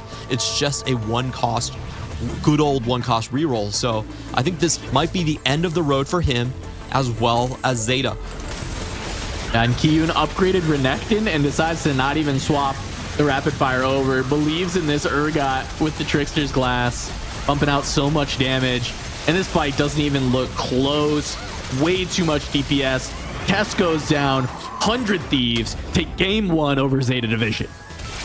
What a masterclass in team cohesion and strategy here. If you looked at 100 Thieves, I actually felt that they were in some precarious spots throughout this game. You had Spencer, who looked like he was getting massively outpaced by Kez. You had Replay, who couldn't find the Leona. And then Kiyun, who was, a very late Cypher, but they were all able to turn the corner. They all survived in the end.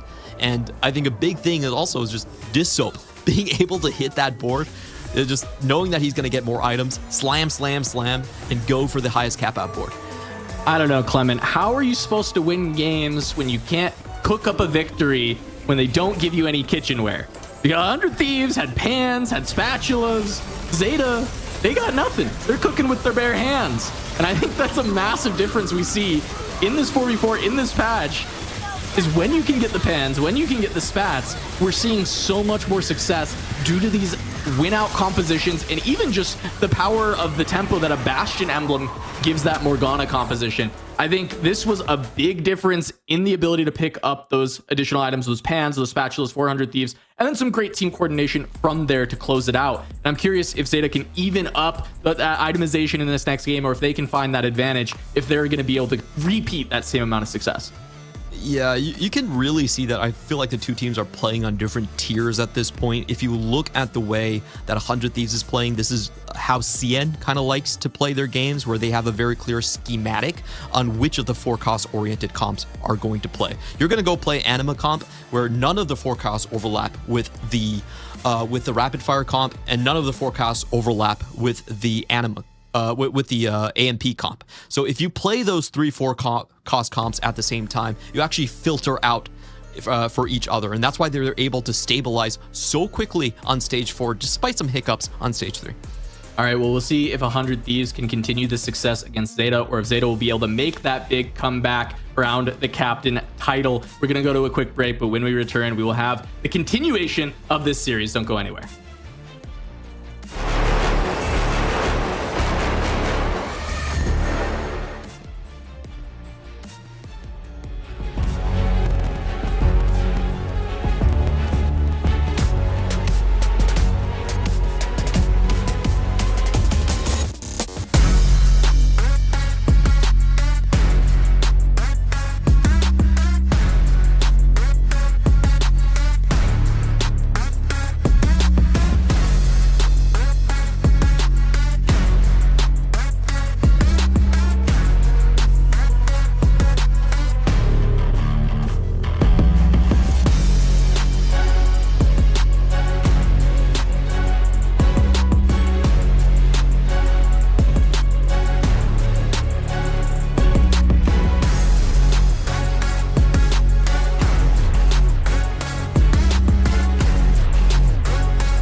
Welcome back to the EWC Global Qualifiers. I'm Casanova, joined by Clement Chu, and we are 1-0 100 Thieves versus Zeta Division. This is the battle of the world champions. Dish Soap with 2 titles, Replay with a title going up against Title with 2 titles as well. And this has been a massive bout of the Titans between these two, but 100 Thieves coming out on top in that first game. And it was the most dominant game we've seen so far today in the last chance qualifier. It was a 22-14 score, so an 8-point swing in that side. And a lot of it was just the sort of inability for Zeta, were holding a lot of 4-cost units to actually push down Replay. Like, they were hard targeting the Leona. The schematics, I think, for 100 Thieves won out on the day. And we're going to meet Annie again. Yeah, just going to be easy, all gold tier setup for everyone. And, you know, we can see more of the prize fighter shenanigans potentially. 100 Thieves been kind of abusing that in the 4v4, being able to just sacrifice for their teammate that has the prize fighter, get a lot of item economy and increase the tempo of the lobby quite a bit. But also just golds in general. This is going to be a lot of combat augments, a lot of tempo-oriented stuff. And then the occasional reroll enablers as well, especially if you find something like Starry Night. Yeah, for me, the big question here is, can Zeta find a very good scrapping position? The problem they had in the previous game was they just lost too much HP at the end, and they were still trying to deny at the same time. So they really need to think about usually it's about stage 3, but like going into stage 4, who's going to be the one to be able to stand on their own, absorb the hits, and then pass out the HP to the rest of the teammates? Kicking things off, we always have the kind of the same holds early on. It's just the Morgana poppies. Sometimes you get the Nitro holds, as we are going to see in WE2 held on to for Kess. And then holding on to Cypher. See if you can be the one to find Cypher for your team and become that lost streak player. Oh, Dish already getting a huge slide of beef as these 4 Alistars in. Could be going for that gorilla composition. Yeah, Title also grabbing an WE2, having potential Nitro ideas. I know Zeta has 2 potential players that can go that direction. We haven't seen a lot of full Nitro commits during this tournament, but it does happen occasionally. Usually it is off the back of kind of like Nidalee 2, Kindred 2, right out the gates for 2-1. Yeah, you need to be so insanely far ahead to kind of play that line. Exactly. There have been, I think, good attempts. I think next patch especially, like Nitro, Vigar is a pretty popular line.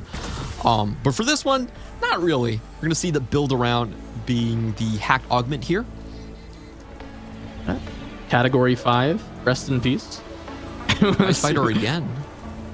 Yeah, prize fighter, definitely a good option. No scout, no pivot. I'm not sure if this is a board that can play around that. It looks like no. Is going to get it rerolled. Throat grab bag, also tempo augment consideration, but prize fighter. This is 100 Thieves. This is what they love to do. They love to play around this prize fighter, as we do get a no scout, no pivot from Spencer, committing to Morgana Poppy. Yeah, one of the best lines that you can play on the current patch here. Portable Forge for replay. That was a Manazane. What he gets. Yatsuhashi as well. Well, lose streak incoming for Title. Yep, here we go. Calculated loss, sell the whole board. Title going to be looking for Cypher down the line to see if he can capitalize on this full loss. But a few hard commits immediately for 100 Thieves, right? We had the no scout, no pivot Morgana board.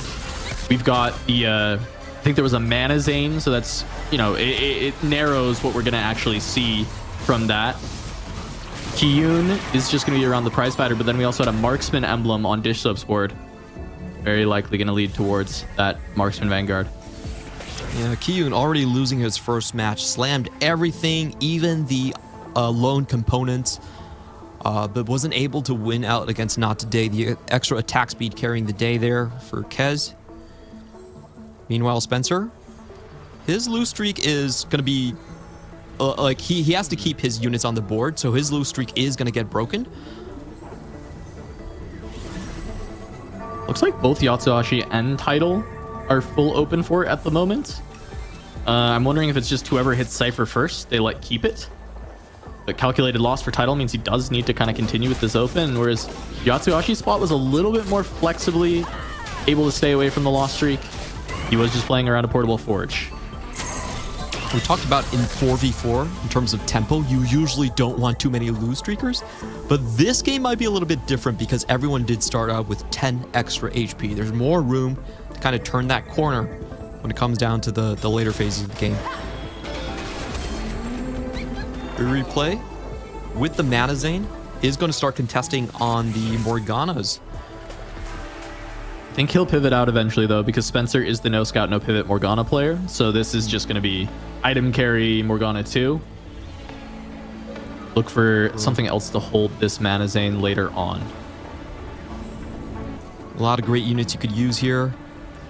I think Kez and Dissop are like the big ones who can maintain their win streak. This is actually one of the better tower defenders, as you do get the extra 80 later on. Yeah, that extra unit helping with this win streak. Also the fact that there's like 3 open forts helping with the win streak as well. It's going to be a battle of, as you said, Dish Soap versus Kaz, and I'm curious who will get the better of that. It looks like Kaz actually might lose a fight here anyways, a little bit earlier on.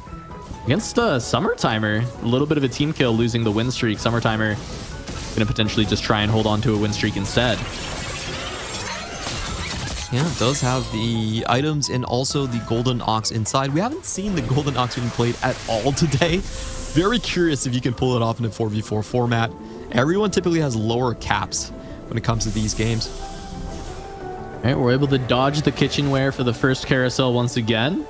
Curious if we'll get the same result as last time, though, where we get a ton of it showing up later. Spencer diving for that tier is going to get denied by Tidal here. They'll, has to pick up that 1 cost, but they'll do. Yeah, it's still worth denying that guaranteed tier for Morgana. Absolutely. 3 costs being taken away. And Yatsuhashi with the Cypher.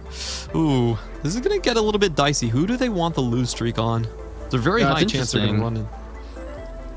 This calculated loss for Tidal is very valuable to keep the loss streak, of course, because you're inherently gaining value from your augment, right? But Yatsuhashi already having Cypher on 2.5. Kind of feel like the Cypher from 2.5 feels like the one you have to let keep it. But I don't know. What are your thoughts on that, Clement? I think calculated loss is probably a little bit more important. I feel like Yatsuhashi, if you look at his items, he's probably pivoting into a more melee-centric composition. And I don't really think you need that many stacks. It's very hard to get high stacks anyway in the 4v4 format. But both of them do manage to avoid each other for now. Yeah, one more chance to try and get it all the way through to the PvE rounds. Tidal and Spencer in the pool for Yatsuhashi. But Spencer can't sell board or can't make himself that much weaker. He can only do it via positioning, because this is no scout, no pivot. Yeah, the loss streak is not going to be preventable here. It's just you're banking on the Zeta players running into each other. And this is a huge moment. Has made himself weaker. I'm curious if Tidal full sold or if they're trying to keep that win, but he does run into Tidal. This is exactly worst case for Zeta. Yeah, and it does look like a Tidal win here. Yeah, giving it to Yatsuhashi, keeping the loss streak with the 4 Cypher in. So I know we were talking about it's kind of hard to get big stacks in 4v4, but having 4 Cypher on stage 2 with the bonus 10 HP, I mean, this might be one of the biggest Cypher cash outs that we've seen in the tournament so far, if he's able to stick it. Yeah, I think the 4 Cypher really swung the deal over to Yatsuhashi's side there. Knowing that he could keep that, knowing that you get extra HP starting from stage 2, it's going to be a very strong win out position. Have to keep our eyes on that 3-7 cash out. I can't imagine he goes much cheaper than that. Feels like that kind of always has to be where you have to cash out with Cypher in 4v4. True. You really don't want to get caught in like the 300, 400 ranges. A lot of times there's a lot of, you get like the double Alistar, double Mundo cash outs and stuff like that. So you either want to go like kind of like the shorter cash outs, the 290s, or you want to go big. So the middle ground is where it's the most dicey for these players. I think he is in a good position to go big, though. I mean, I want to see it. I feel like we get a lot of these Cypher cash outs where they really have to play conservative. Oftentimes they're getting it pretty late because they're forcing the spot instead of it just being natural like you would see in single player, right? Like they're just full loss streaking, have to find it, have to really force the spot, which makes sense for 4v4, right? You're just trying to get into the position, not allow the other team to have it for free. But this kind of feels like Yatsuhashi has the ability to really greed out and go for a crazy cash out. And I feel like maybe Zeta needs that. They're down 1-0 in this series. They need to find a win streak player here, or not a win streak, but a win out player here. And Yatsuhashi seems to be in that position to do so. Title can be kind of a backup win out as well, playing around calculated loss. But yeah, I mean, this is the potential to just kind of guarantee that first place. Yeah, and there's no one on 100 Thieves that can really stop this. Like, he is going to be able to get loss streak as much as he wants. I think he should be picking up the Draven there. Already has the 2-star Draven. Should be fairly safe looking at all these 100 Thieves boards. No one is really trying to grief him. Yeah, I mean, it's like only Spencer, but Spencer, again, is no scout, no pivot. So the limit to what Spencer can do to grief your streak is just via positioning. And I think that you should be able to get around that. And actually, yeah, he does pick up the Draven. So good call out. Does feel safe to grab that with the Draven and the Vi upgrade. Even able to pick up kills in these fights, right? That's the other big thing that he's getting from this spot. Ooh, no tears here for Spencer. Ouch. That is tough. Yeah, really want to hit one of those. It does look like an AD comp on the side of Title, given his HP and kind of like gold. I think he's going to be going for the ANP, just trying to contest that one. Category 5 coming in for Dish Soap, another very strong item. And Not today, Piercing Lotus.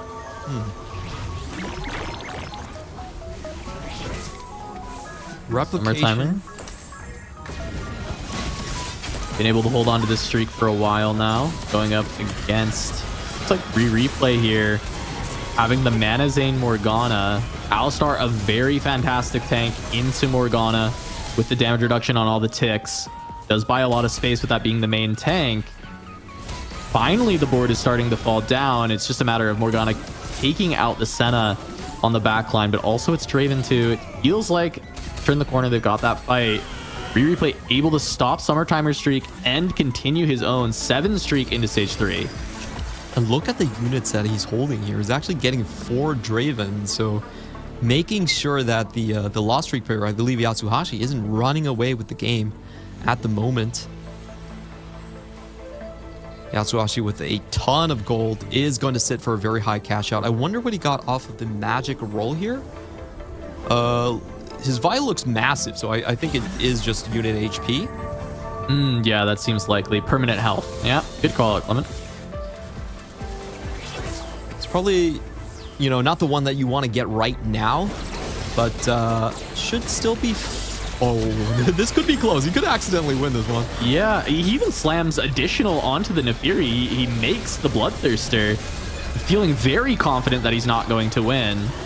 Looks like he might be correct, though. The Nefiri is going to fall down. The rest of the front line's still here. So good call from Yatsuhashi, just trying to take out even more units. Good recognition that this was not going to be his fight, which is exactly what he wants. There is Zed. Zed. Ooh. It's going to be the 5. Yeah, I mean, 5 Cypher, a couple more fights to go to 3-7 if he wants it, and he doesn't take it. Decides he wants a tier, trying to go for itemization instead. Okay, that's... Am I just greedy? Am I just crazy greedy? I was like, yeah, you take that Zed. 5 Cypher, like 100%. What? I guess I'm greedy. I think he's just looking at the tier situation on the other boards and saying, like, if I take away the tier, there's so many comps that have trouble, like, playing their game plan out. That would be my guess, but... Oh, for sure. Well, yeah, tier Sejuani's pretty good. Like, I guess you can't complain too much. I mean, it is good. It is good. I'm not, like, I definitely... I'm with you on that. I just, I was like, wow, 5 Cypher. I've had it in this long. I mean, kinda like it's the 2 monkey fights game. of it. Maybe it's more. I don't know. Yeah, we are. It's like 5 Cypher, Neuron activated. Let's go, boys. I was like, yeah, we're 4-3 in this. We're instant dopamine hit. What are you talking about? We're going to 1 life, biggest cash out imaginable. All right, now he surely should be winning out this one. Okay, so Yeah, I think so. He's not going for the big cash outs. Yeah, we've seen this actually a lot in the tournament, is trying to stabilize around about 40 HP when playing the Cypher. It's a bit more conservative, but it just gives you a lot of extra time. And the fact is, I mean, he's already got a lot on this cash out, 250. He's going to get a decent amount of gold value out of it and has plenty of HP to actually stabilize. Had a lot of gold from the 8 loss streak. It's going to be a really good spot for Yatsuhashi. Nearly gets the perfect loss here, but yeah, going to take that win a little premature. So we did see the earlier Rodan on Yatsuhashi level 7, which does signal that, you know, looking at everything he's holding, does look like he's going to be contesting the AMP angle. So not exactly what we expected here. Meanwhile, for Spencer, ooh, how do you play this comp without tears? I guess you cry them yourself. Yeah, I mean, I think you lose is usually what happens without tears in this composition. Does find the Poppy, but with the HP stacking Poppy, it's actually just not ideal. I mean, it's tanky, double Warmogs, Bramble, and the Bramble at least is going to give some damage, but really resistances are the stats that are a little bit more interesting to you when playing around the Poppy. So kind of just being forced to slam these Warmogs due to the replication. Another AMP angle coming in from the side of Replay here. I really like his play where he's going on a massive win streak, then says, I'm going to pivot into Cypher lose streak and just make sure my cap is that much higher. He still has plenty of HP to do so. And this is going to be a very exciting level 8 roll down. Everyone's going for the same units, and at level 8, it is completely down to RNG, to be honest. Yeah, Kez already having 1 Aphelios. It looks like the marksman line going to be heavily contested, recognizing Dish Soap had the emblem and just jumping into that line, try and not let it come easy.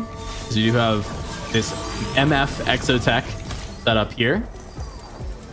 Idol finding the units that he needs, but just at 1 star. Does look like he's kind of swerving away from what Dissop is already well established in. Doesn't want to contest on the same line. But this is one of those lines that we have seen be a good complementary line, but not really a win out sort of line. So I guess Tidal is just kind of scrapping for HP at this point. 43 HP. If his roll down does not go well, he is not looking in a good position. Yeah, Riri found Annie, Pear, and found the Nico. So a lot for his amp line. Annie 2 already picked up. He's at 103 life. So amp from a lead is very strong. We see it be the comeback comp, right? The win out from low HP. But Riri gets to set up with that immediately. Spencer finally hitting Morgana 3. It's a bit late, but it is no scout, no pivot, and he finally found a tier. However, no real good complementary component to that tier, unless you want to play like adaptive as your mana generation. And maybe that's just where we are at this point, and I guess it is, right? That's going to be the slam. Yep, beggars can't be choosers. Does have good positioning on that Kog'Maw though.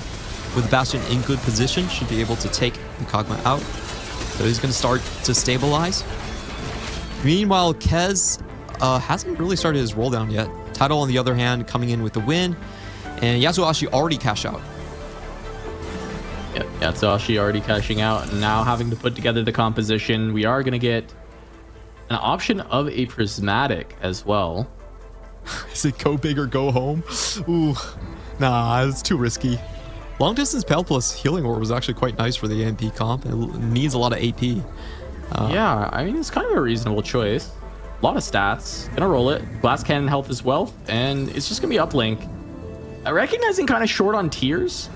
Trying to find a way to get more mana generation. Yeah, I feel like he needs to go into a different lane at this point. Like, Replay is so far ahead on the amp. Yeah, I imagine, like... I guess the other players are going to start holding on to the amp as well once they see Replay on 2 Annies, on 2-star Annie. Yeah, there's replay. Manazane, blue buff, JG for this Annie. Frontline not fully upgraded, but he has a Gragas 2 and an Echo 2 to stabilize for this point, and Tibbers gets to come out so quickly with the Manazane. This is huge for replay. He has time to just go 9 here and try and find the Samira. Oh, beautiful. Even wins this fight with Tibbers. It's perfect. 0 unit loss for Dish Soap. That's crazy. How precise these players are. Holding onto the support item and the component. Going the entire way. I am beyond impressed. Kez now so far away from his forecast. That was very disappointing as a board playing marksman. Does he? Yeah, he has no forecast. Yeah, I mean, 10 gold left, big roll down, found nothing. He has 1 copy of Aphelios, right, on the board, and that's it. Oof. Spencer gets to slam his items. Going up against Yatsuhashi. You're gonna see, I mean, this is kind of like trying to stabilize around just a 2-star and a Fury, and the artifact is very strong, but this board as a whole, you're stuck playing Amp with very middling items against a replay who has already hit. It's enough to deal with Spencer for now, but this board does not look like it can hold on for very long. Yeah, I love in both of these games, 100 Thieves, they're folding their top HP player into the AMP line. They don't need perfect items. They just want to make sure that the low HP players cannot stabilize on this line. It's the strongest current line in the meta, excluding emblem play. So just making sure that you kind of take them off on the revive plan is good enough. Yeah, Spencer even gets to deny this Samira from Yatsuhashi, so not even going to be able to put that 5th amp in. Usually you need to hit and stabilize on 8. You have to find that Samira. Often that's why the loss streak ends up being powerful with it, is you can get bailed out on these carousels. Yeah, I think we're seeing a race to the bottom right now. Yatsuhashi and Kez, it's going to be very hard for them to stabilize going forward. In the meantime, can Zeta kind of keep Dish Soap and Spencer down? That's the flip side of the equation. Yeah, that was a big hit for Yatsuhashi, finding the Annie 2 in the shop. At least that can help stabilize, but the itemization is not really that great. You look at Dish Soap's board, and he's able to find both of his 4-cost marksmans, even though he's not able to upgrade them. Neither has Cass, who I believe was the one trying to contest into that line. Yeah, pretty underdeveloped boards from both sides right here. You look at the backline carries, all 1 cost, but is it enough? The Neferi actually walks too far forward, gets sniped out, and that gets a window for the Dish Soap win here. Yeah, finally Tibbers comes out though, and that stabilizes the front line, so Yatsuhashi actually gets to win this one. But Dish Soap with just the 1-star 4-cost carries has a lot of room for his composition to grow, and the amount of combat augments that Dish Soap has is pretty insane. I feel like that marksman board has actually a very high cap out potential. However, he's still pretty far from hitting the rest of the board. Yeah, the board we haven't seen much is the Kiyun board so far. We kind of know where replay is going to end up. We know that Dish Soap and Spencer, they don't really have the best chances. I think Kiyun is going to be the massive X factor here, and it looks like he's just contesting the title board. So not the highest cap. He's stuck on level 8, and this overall is a fairly low cap situation. I think the highest cap is just replay. You kind of expect him to take first place in this lobby. Yeah, I think the upside for Kiyun is because so many people are low rolling and not able to hit because of all the contesting. Having the upgraded Misfortune is going to let him hold on to a decent amount of HP, so he should be able to pick up a lot of kills in these fights. But I agree with you, this board is not the cap out angle. It's not the one who's supposed to win this lobby. He's just supposed to hold some HP for his team and start to slowly bleed out. And I feel like it'll be successful in that way. He even has the Zeri pair, so his upgrades are still on the way as well. It is just running that EXO MF type of board, holding hands with Title, trying to keep him down. However, Title is still able to sneak a win streak here. Very surprised, only person win streaking at this point. Typically, EXO MF is not considered as the strongest board, so I'm wondering what Title is able to find here. Kez, as we were talking about, heavily contested. I don't really expect Kez to be the He's just scrapping for position. Whatever spot he gets, it's good enough. Yeah, hurts for him that Dishsoap also did just hit the Aphelios too. And that's going to be a big upgrade for that board, trying to continue to push those marksmen. And there's the Zaya too as well. So Dishsoap finding the upgrades that he really needs. Can he get the items? Yes, does find the BF sword as well. Yeah, it's great to get the Infinity Edge for Zaya. Even has a Garen upgrade on her. And Yatsuhashi going into stage 5. No Samira. Oh, this is looking pretty rough. Spencer going up against Dishsoap does decide to slam some items. Is going to slam everything. Recognizing that he does need to fight against full power, with full power here. But Dishsoap with the upgrades to the backline and all the combat augments, it looks like he is just strong enough, but the Aphelios going down might allow for like one extra takedown. And that's big. Spencer able to hold on to enough life that he's technically able to be 2 lives here, which is a massive difference with Yatsuhashi falling to 19 as well. Yeah, the big thing for me is Tidal now lost his win streak. So the player with the most hopes of keeping everything afloat on Zeta is now knocked down a peg. You don't really expect Kez or Yatsuhashi to get back into the game, but Tidal is kind of the dangerous one if Spencer goes 8th. And Tidal also went to level 9, so I really want to take a look at Tidal's board. Yeah, there we go. Kiyun done a good job of contesting. Kiyun has the Sejuani too. Tidal is not able to get it. And both of them have hit their carries. But I think Tidal was slowed down by that. And this isn't even, as you said, the highest cap out board, right? So Tidal kind of forced to play carry from a spot that is not meant to be the carry of the team. Yeah, if both this board and the re-replay board is fully developed, you do give it to re-replay. And I think that's a big worry here. So for Zeta, the big thing is you have to send Spencer 8th. If he's not going 8th, it doesn't look very, very rosy for you right now. Yeah, I'm wondering what re-replay's combat augment situation is as well, because we do see for Tidal, he is able to have the bulky buddies and the little buddies, which is a lot of power. It is a lot of power for your board. But it does seem like there's kind of enough here for re-replay, and Samira 2 being found for this amp board. I don't even think that the combat augment slight difference there actually will matter, because you know it's items that are coming in from the augments of re-replay, and that's still giving enough strength, I think, especially Manazane Annie being so good. And he's going to go full power here against Tidal. He's a little bit late slamming his items. I'm curious if this fight is close enough to make a difference, because Samira 2 is such a big hit. And here comes the damage, the front line of the Tibbers, and it's not close at all. In the words of the great philosopher Soju, it's a first. So... Well, also in the words of the great philosopher Soju, it's an 8th, Spencer. That is true. Just go down. So that does mean that technically Zeta has a path to win, but they need a lot of members in the bot 4. So the way you can win is you do 5-6 and 2-3, and that way, even if first place goes to re-replay, you can still claw out a win. The problem is that Summertimer and Kez are both on 1 life. And Tidal and Yatsuhashi are not that far apart.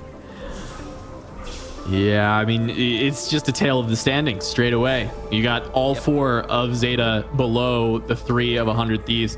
And it's by half, right? Yatsuhashi, half of the life of Kiyun, essentially, right? It's going to be an incredibly uphill battle for Zeta. And as we looked at their boards, there was nothing standing out that felt like, oh, it's their time to turn things around. Oh, they just need to hit one thing. Zach 2 for Tidal, that's a big upgrade, but I don't know if it actually gets him there over re-replay. The fight was not remotely close. You need a ton of blobs for that to actually turn around. And I don't think he's been stacking them. I think he might have been in between like roll downs, but if you look at his current front line, how are you going to compete with just a 1-star Sejuani on the board? Even Kiyun right now, I believe, is much stronger, especially with his Cypher cash out against Tidal. And we're going to see all these upgrades. Perfect side for the Sejuani. Does get CC onto the Aphelios. The Quicksilver does a lot of the Zaya 1 to continue damage. Aphelios, though, fully stacked and having that not today edge of night. It's so close, but Kez loses and goes down to 1 as Summertime falls as well. But Tidal also lost the fight. And at this point, Clement, I don't even think they have enough HP to make this comeback happen. Zeta have 25 HP between 3 players. I mean, 100 Thieves, they don't even need to win any fights. They could just, you know, wait until like Zeta knock each other out at this point. So it's looking extremely grim. I don't see a win out potential here for any of these players. And unfortunately, I think this is going to be a clean sweep from 100 Thieves. Oh, Yatsuhashi does find a big upgrade, but it's very late. Yeah, it might be too little too late, right? The frontline Samira 1, if it's upgraded, it is massive with those items, but I don't know that a 1-star at going into stage 6 is going to do enough. Kiyun versus Tidal. We get to see the battle of the board. Kiyun tried to contest Tidal in this line. It looks like he wasn't able to get it done well enough to beat him, but he did do well enough to slow him down as Kess falls. Yatsuhashi is going to lose to Dish Soap, so the upgrade's not enough, and now 10 health total for Zeta. Yeah, this is looking extremely dire. Nobody can contest re-replay. And on the bottom side, Zeta at most is just going to tie in the bot 4. So they need the first place.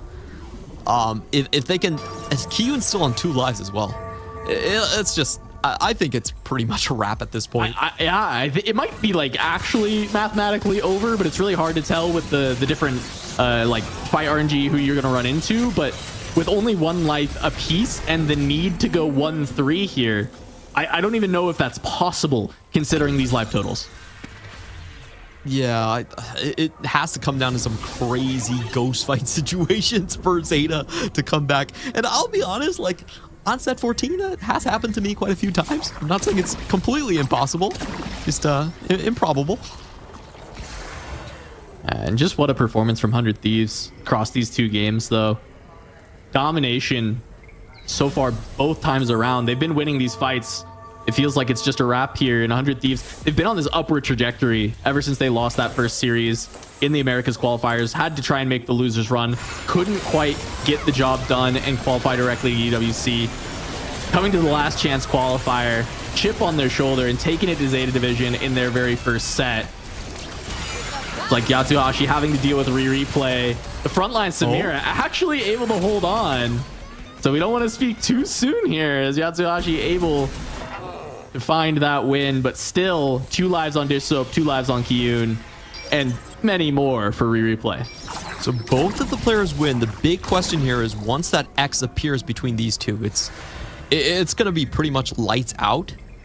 They managed to avoid disaster right here, but now we have Tidal having to go up against replay.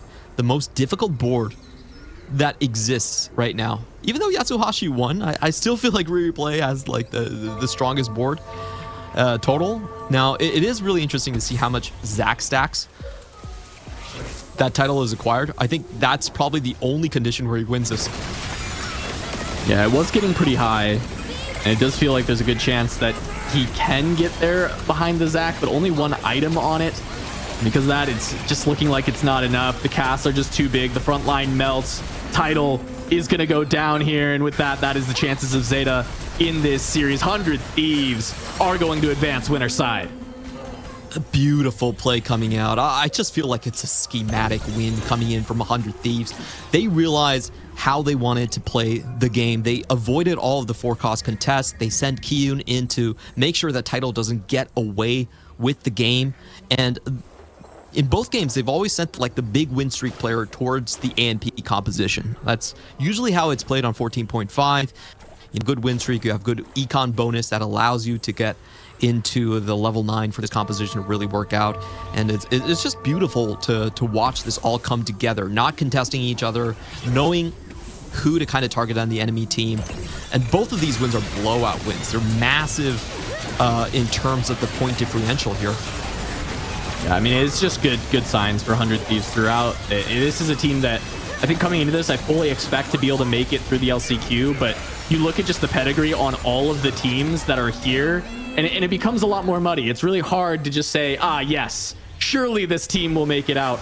when they have to go through teams like Zeta, where you've got two-time world champion title on this roster, alongside, as you were saying, Summertimer having such an impeccable season, Cass having a great history, and Yatsuhashi as well being kind of this up-and-comer with this team. And I just think 100 Thieves coming in and putting on this display should give them a lot of confidence going forward, even as Yatsuhashi, it looks like, might be able to drag this one back and take replay down in this game.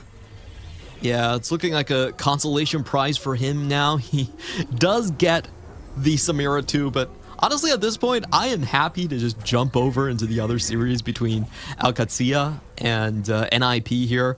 This is kind of done and dusted. 100 Thieves already moving on. And honestly, I kind of knew it when PP God told everyone on X that he was going to speedrun LCQ and then win another attack round. I mean, look, I believe he was so mad after they lost in the Americas qualifiers, because I think they came in expecting to be, maybe the best team, if not, second best. I think Vitality is very commonly considered the best team play team in the Americas. But I mean, it's just so exciting to see this 100 Thieves team pop off, and looking forward to seeing if they can actually close things out and make it through, because we're going to jump into NIP versus ALQA. And this is going to be, I believe, Alcazia is up 1-0 in the series. They are over NIP. Looking at this, though, it's still pretty early game for this as we take stock of these augments. 4-2. A lot of chances for each side being played. Just a simple introduction for each of these teams. I think Alcazia is a French team. They don't have a lot of individual standout players. Volta, of course, is one of them, but the rest of the crew has a lot of experience in 4v4. I think that's what makes them very, very interesting. In terms of individual accolades, not really what you're looking at with the title and dish soap squads, but have experience in the format.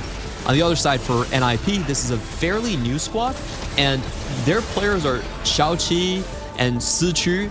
They have gotten their big chances all at Macau Open. So they're really, really new on the block. Well, in terms of standout performances. They've been playing for a long time, but it's only been into the arcane where everyone has kind of remembered their names.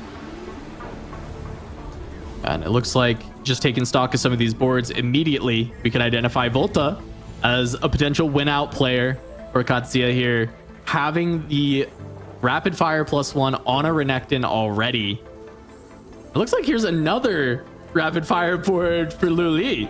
So maybe not so simple here that we're gonna have the win out from Volta, as it is fully contested. The plot thickens here as we take a look at Flouders, who is currently on the, actually Sichu is on the bottom here. Did not get some good rolls with his artifact items. Rapid fire, not really that useful in those scenarios. And certainly not good for the amp track that he's in right now, not finding Samira either, and having to deal with multiple Renekton rapid fire boards in this lobby. Certainly making it hard to make a comeback from the low HP values. Yeah, I think Flouders might just be bowing out, so it's basically up to Volta to kind of save the day from this spot.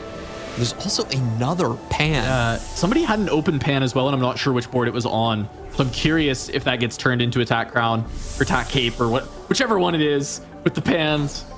Lily can get it. That's +1 population, and he does find it. Oh, that's so huge. Just being able to just throw in an extra Aurora, a tank for that 6 rapid fire, might change the standings. He is on 27 HP. But if he can avoid Volta, that means he has a chance to take the win out. And it's going to be big. They're down 1-0 in the series. And right now, the HP favoring Alcazia. 3 NIP players in the bottom of the standings here. Flouders needs that Samira right now. Doesn't find it. Be able to find it. Viego has to be the filler, but that's probably not going to buy enough space. Still having to play around a Rengar for 3rd Street Demon as well. This is definitely a budget board for going to 9. Absolutely. Oof. 20 HP, 2 lives here. Oh, look, that's another Renekton. Yeah. Looks like it's going to be the battle of the Crocs here. 7 Dravens on the other side. I'm not even sure if the Samira shows up that Flouders can stabilize his board. No, it doesn't feel like it. Luli being able to pick up that essentially the +1 population for this board as well. Rapid Fire already caps out high, but that might allow him to outcap Volta. Also just kind of depends on the Renekton 2 and which one of them is able to find it. There's Samira. There we go.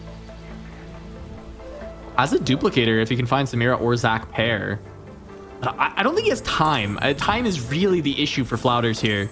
Because the cap out potential is there. It's just not able to make it. Yeah, a little bit too low on the HPs here. We're taking a look across the different boards. I have the Dynamo board outside on Rebanov. Nandada is playing the Gorilla composition. This might be a comp where Clouders can take a victory. Yeah, it feels like that might be the case, considering the Annie is still very strong. A lot of the bones of this comp are here, and being able to find that Samira to finally get that 5th amp. And it does open up the possibility to win some rounds, as Nandada will go down to 30. Oh, this is getting very, very sweaty for NIP. Like, they have a lot of high-level talent. Liuli, of course, was the runner-up in one of the TAC rounds. Sichu won Macau Open, a long-awaited championship for China. But now they're facing like basically the team that everyone kind of overlooked coming in from EMEA, headed by Volta. Takeover. And Volta's gonna have to be the hero here as well, right? I mean, this is he's the leader of the team, but he's also now has the win out spot.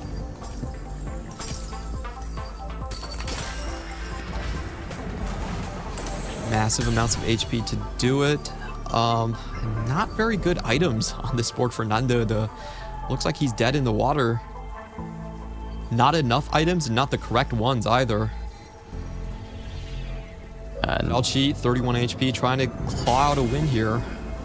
All right, Flouders finds the Samira pair, so actually able to use that duplicator. I'm assuming that's Samira 2. Luli finds the upgraded Draven. Rebanov and Flouders at the bottom of the table. If they can hold out for a placement, it's massive. This Volta potentially can go first. And just not having to go 1-2 here, considering Lilo's spot, would be so massive for Alcazia. Might be a remover game for them. And it does look like Flouders is going to be able to triumph over Xiaoqi. The 1-cost rerolls on NIP falling short, running out of gas. And Q80 are looking at that advancement. Yeah, I mean, they really turned the tables in this fight. Rebanov picks up a win. Flouders picks up a win. The 3 lowest members of Ninjas in Pajamas all lose. I mean, this it might turn into actually just a domination from Katsuya. Yeah, and we just saw there's almost like, I think 1 round away from a 4-cost Shaco hitting the board as well. So Q80 firing on all cylinders. It's only really Liuli that can hang with the rest of them. Oh, and look at this. But the other 3... Volta, Pandora's Bench, something we only kind of saw briefly earlier on, but he has a pair of Renektons and he's rolling 3-5 cost. He's way more likely to hit than Luli is. I mean, there's no way that he's never really gonna find that 3-star Renekton as long as Lily is still on. No, but just the Renekton 2. Quicker. Yeah, it's good enough at that point. Sichu is gonna run into a teammate here. Nanda falling down. Rebanov takes turned the corner. 5 players on 1 life going into this round. I mean, the tale of this game is going to be told here on 5-3. Yeah, this is a very interesting tempo strategy from NIP, but they just weren't able to keep Q80 down. So many 1-cost rerolls across the board here. And as we were talking about, like just 70 HP on that Q80 player, 1 copy away from Shaco 4. They've got plenty of gas left. The game could end this fight. There's 3 members of NIP that are on their last lives. If they go down right now, it's over. Rebanov on 1 life, playing around the Elise 3. Runs into the Morgana Poppy. There is a 3-starred Alawi on this front line as well. But that's a fully ramped up Cho'Gath, fully ramped up on the Elise as well. The damage, not enough from Morgana. That's going to be one member of NIP down. I think it's 2 members? Be more. Oh, no. Citra's still alive. No, she is down. Was just waiting on the damage to come through. That is a 7-8 for NIP. They have to go 1-2. And Nandita, there is no chance that this board top 2s. It's impossible at this point. I just don't see anyone he can win now. We were also talking about the Shaco 4 coming online. There's a Shaco 4, a 6 rapid fire, and also a fully upgraded ANP board.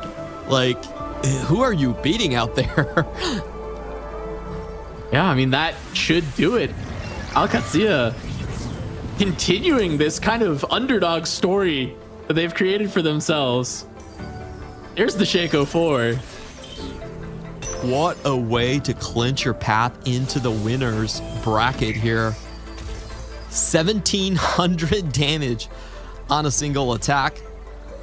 Is the type of Shaco that can jump around too, so this backline is very exposed. Is Shaco going to clinch it for QAD? Just one more fight, Nandita. No items for this backline. 2 3-starred 1 costs with nothing to put on them. Struggle of this patch. No item augments, no extra items coming through. Just 1 carry, 1 tank.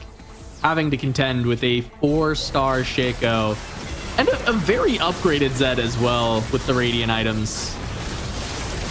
Yeah, it does feel like the end of the road here. The backline is completely unitemized on the right side. Shaco running amok. NIP, things looking to be slipping away. Brandit still gets one more hit off though.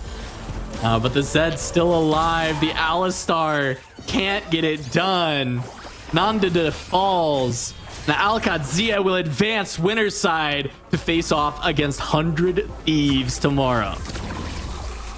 Congratulations, Alcazia, you know, one of the newest teams in the EWC circuit here, was nominated as the best new esports organization by the esports Saudi Esports Federation there. So finding a good foothold with Volta, a trusted captain in this space. Congratulations.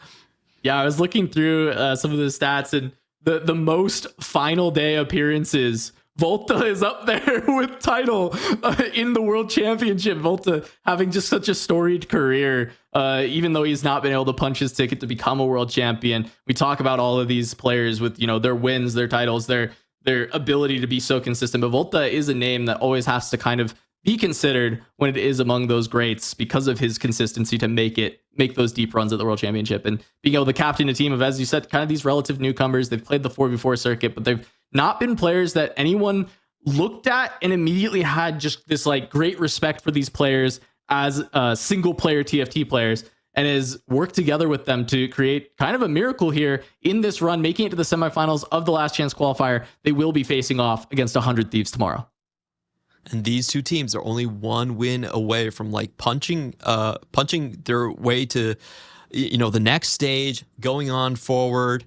Alcazia, congratulations. This was a very unorthodox pick out of the teams outside there. If you told me that, hey, trust in these French dudes, the individual records might not be the best, but they're headed by Volta and they have tons of experience. It's a really interesting way to kind of build in the 4v4 format. Yeah, I'm really looking forward to that match against 100 Thieves tomorrow. I think 100 Thieves is like a big litmus test to have to deal with. You're going up against some of the best individual players in this tournament with that 100 Thieves roster, and they also have showcased how good they are at this team play. Especially, you were calling out their play around the 4 costs and how they're cleaning the pool for each other to be able to get those hits way faster. And I'm curious, you know, seeing as how Alcazia is very much heavily a team play oriented team with how good they are in 4v4, can that carry them through?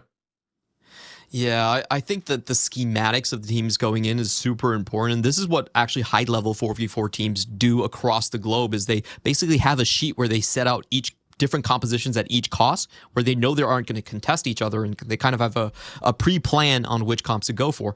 I think the same thing for Zeta as well, is just that their compositions looked quite a bit weaker. You had Summertimer both times going for the Divinicorp Legendaries composition, which I think is very hard to pull off, especially in 4v4. There's just not enough resources to go with that composition. And also kind of like going for the MF and Exo Tech compositions that technically can find very easy 2 stars, but runs out of gas easily as well. So it's just a huge win on individual player level, schematic level on 100 Thieves. They are looking like the best, most dominant team so far. Yeah, I mean, a big thing to call out as well is just the big win for the West today in TFT. And I think that was kind of different from last year's EWC, where the Eastern teams seem to have the leg up overall. But this is Mouse and Team Kuramex picking up the wins on one side, and then 100 Thieves and Alcazia picking up the wins on the other side. So fully swept by the Americas and EMEA. And I'm just saying, the big boogeyman out here is still Team Falcons. Okay. Well, yeah. No matter what you heard, Falcons is actually the real monster, and my bet that eventually win the EWC. All right. But I believe you. We'll see. Wes has carried the day for today. All right. I will give you that. we will leave it there with Clement saying Falcons are actually the best. That is going to be it for us today, but make sure to come back tomorrow for even more action here on the road to EWC. Thanks so much for watching, and we will see you next time.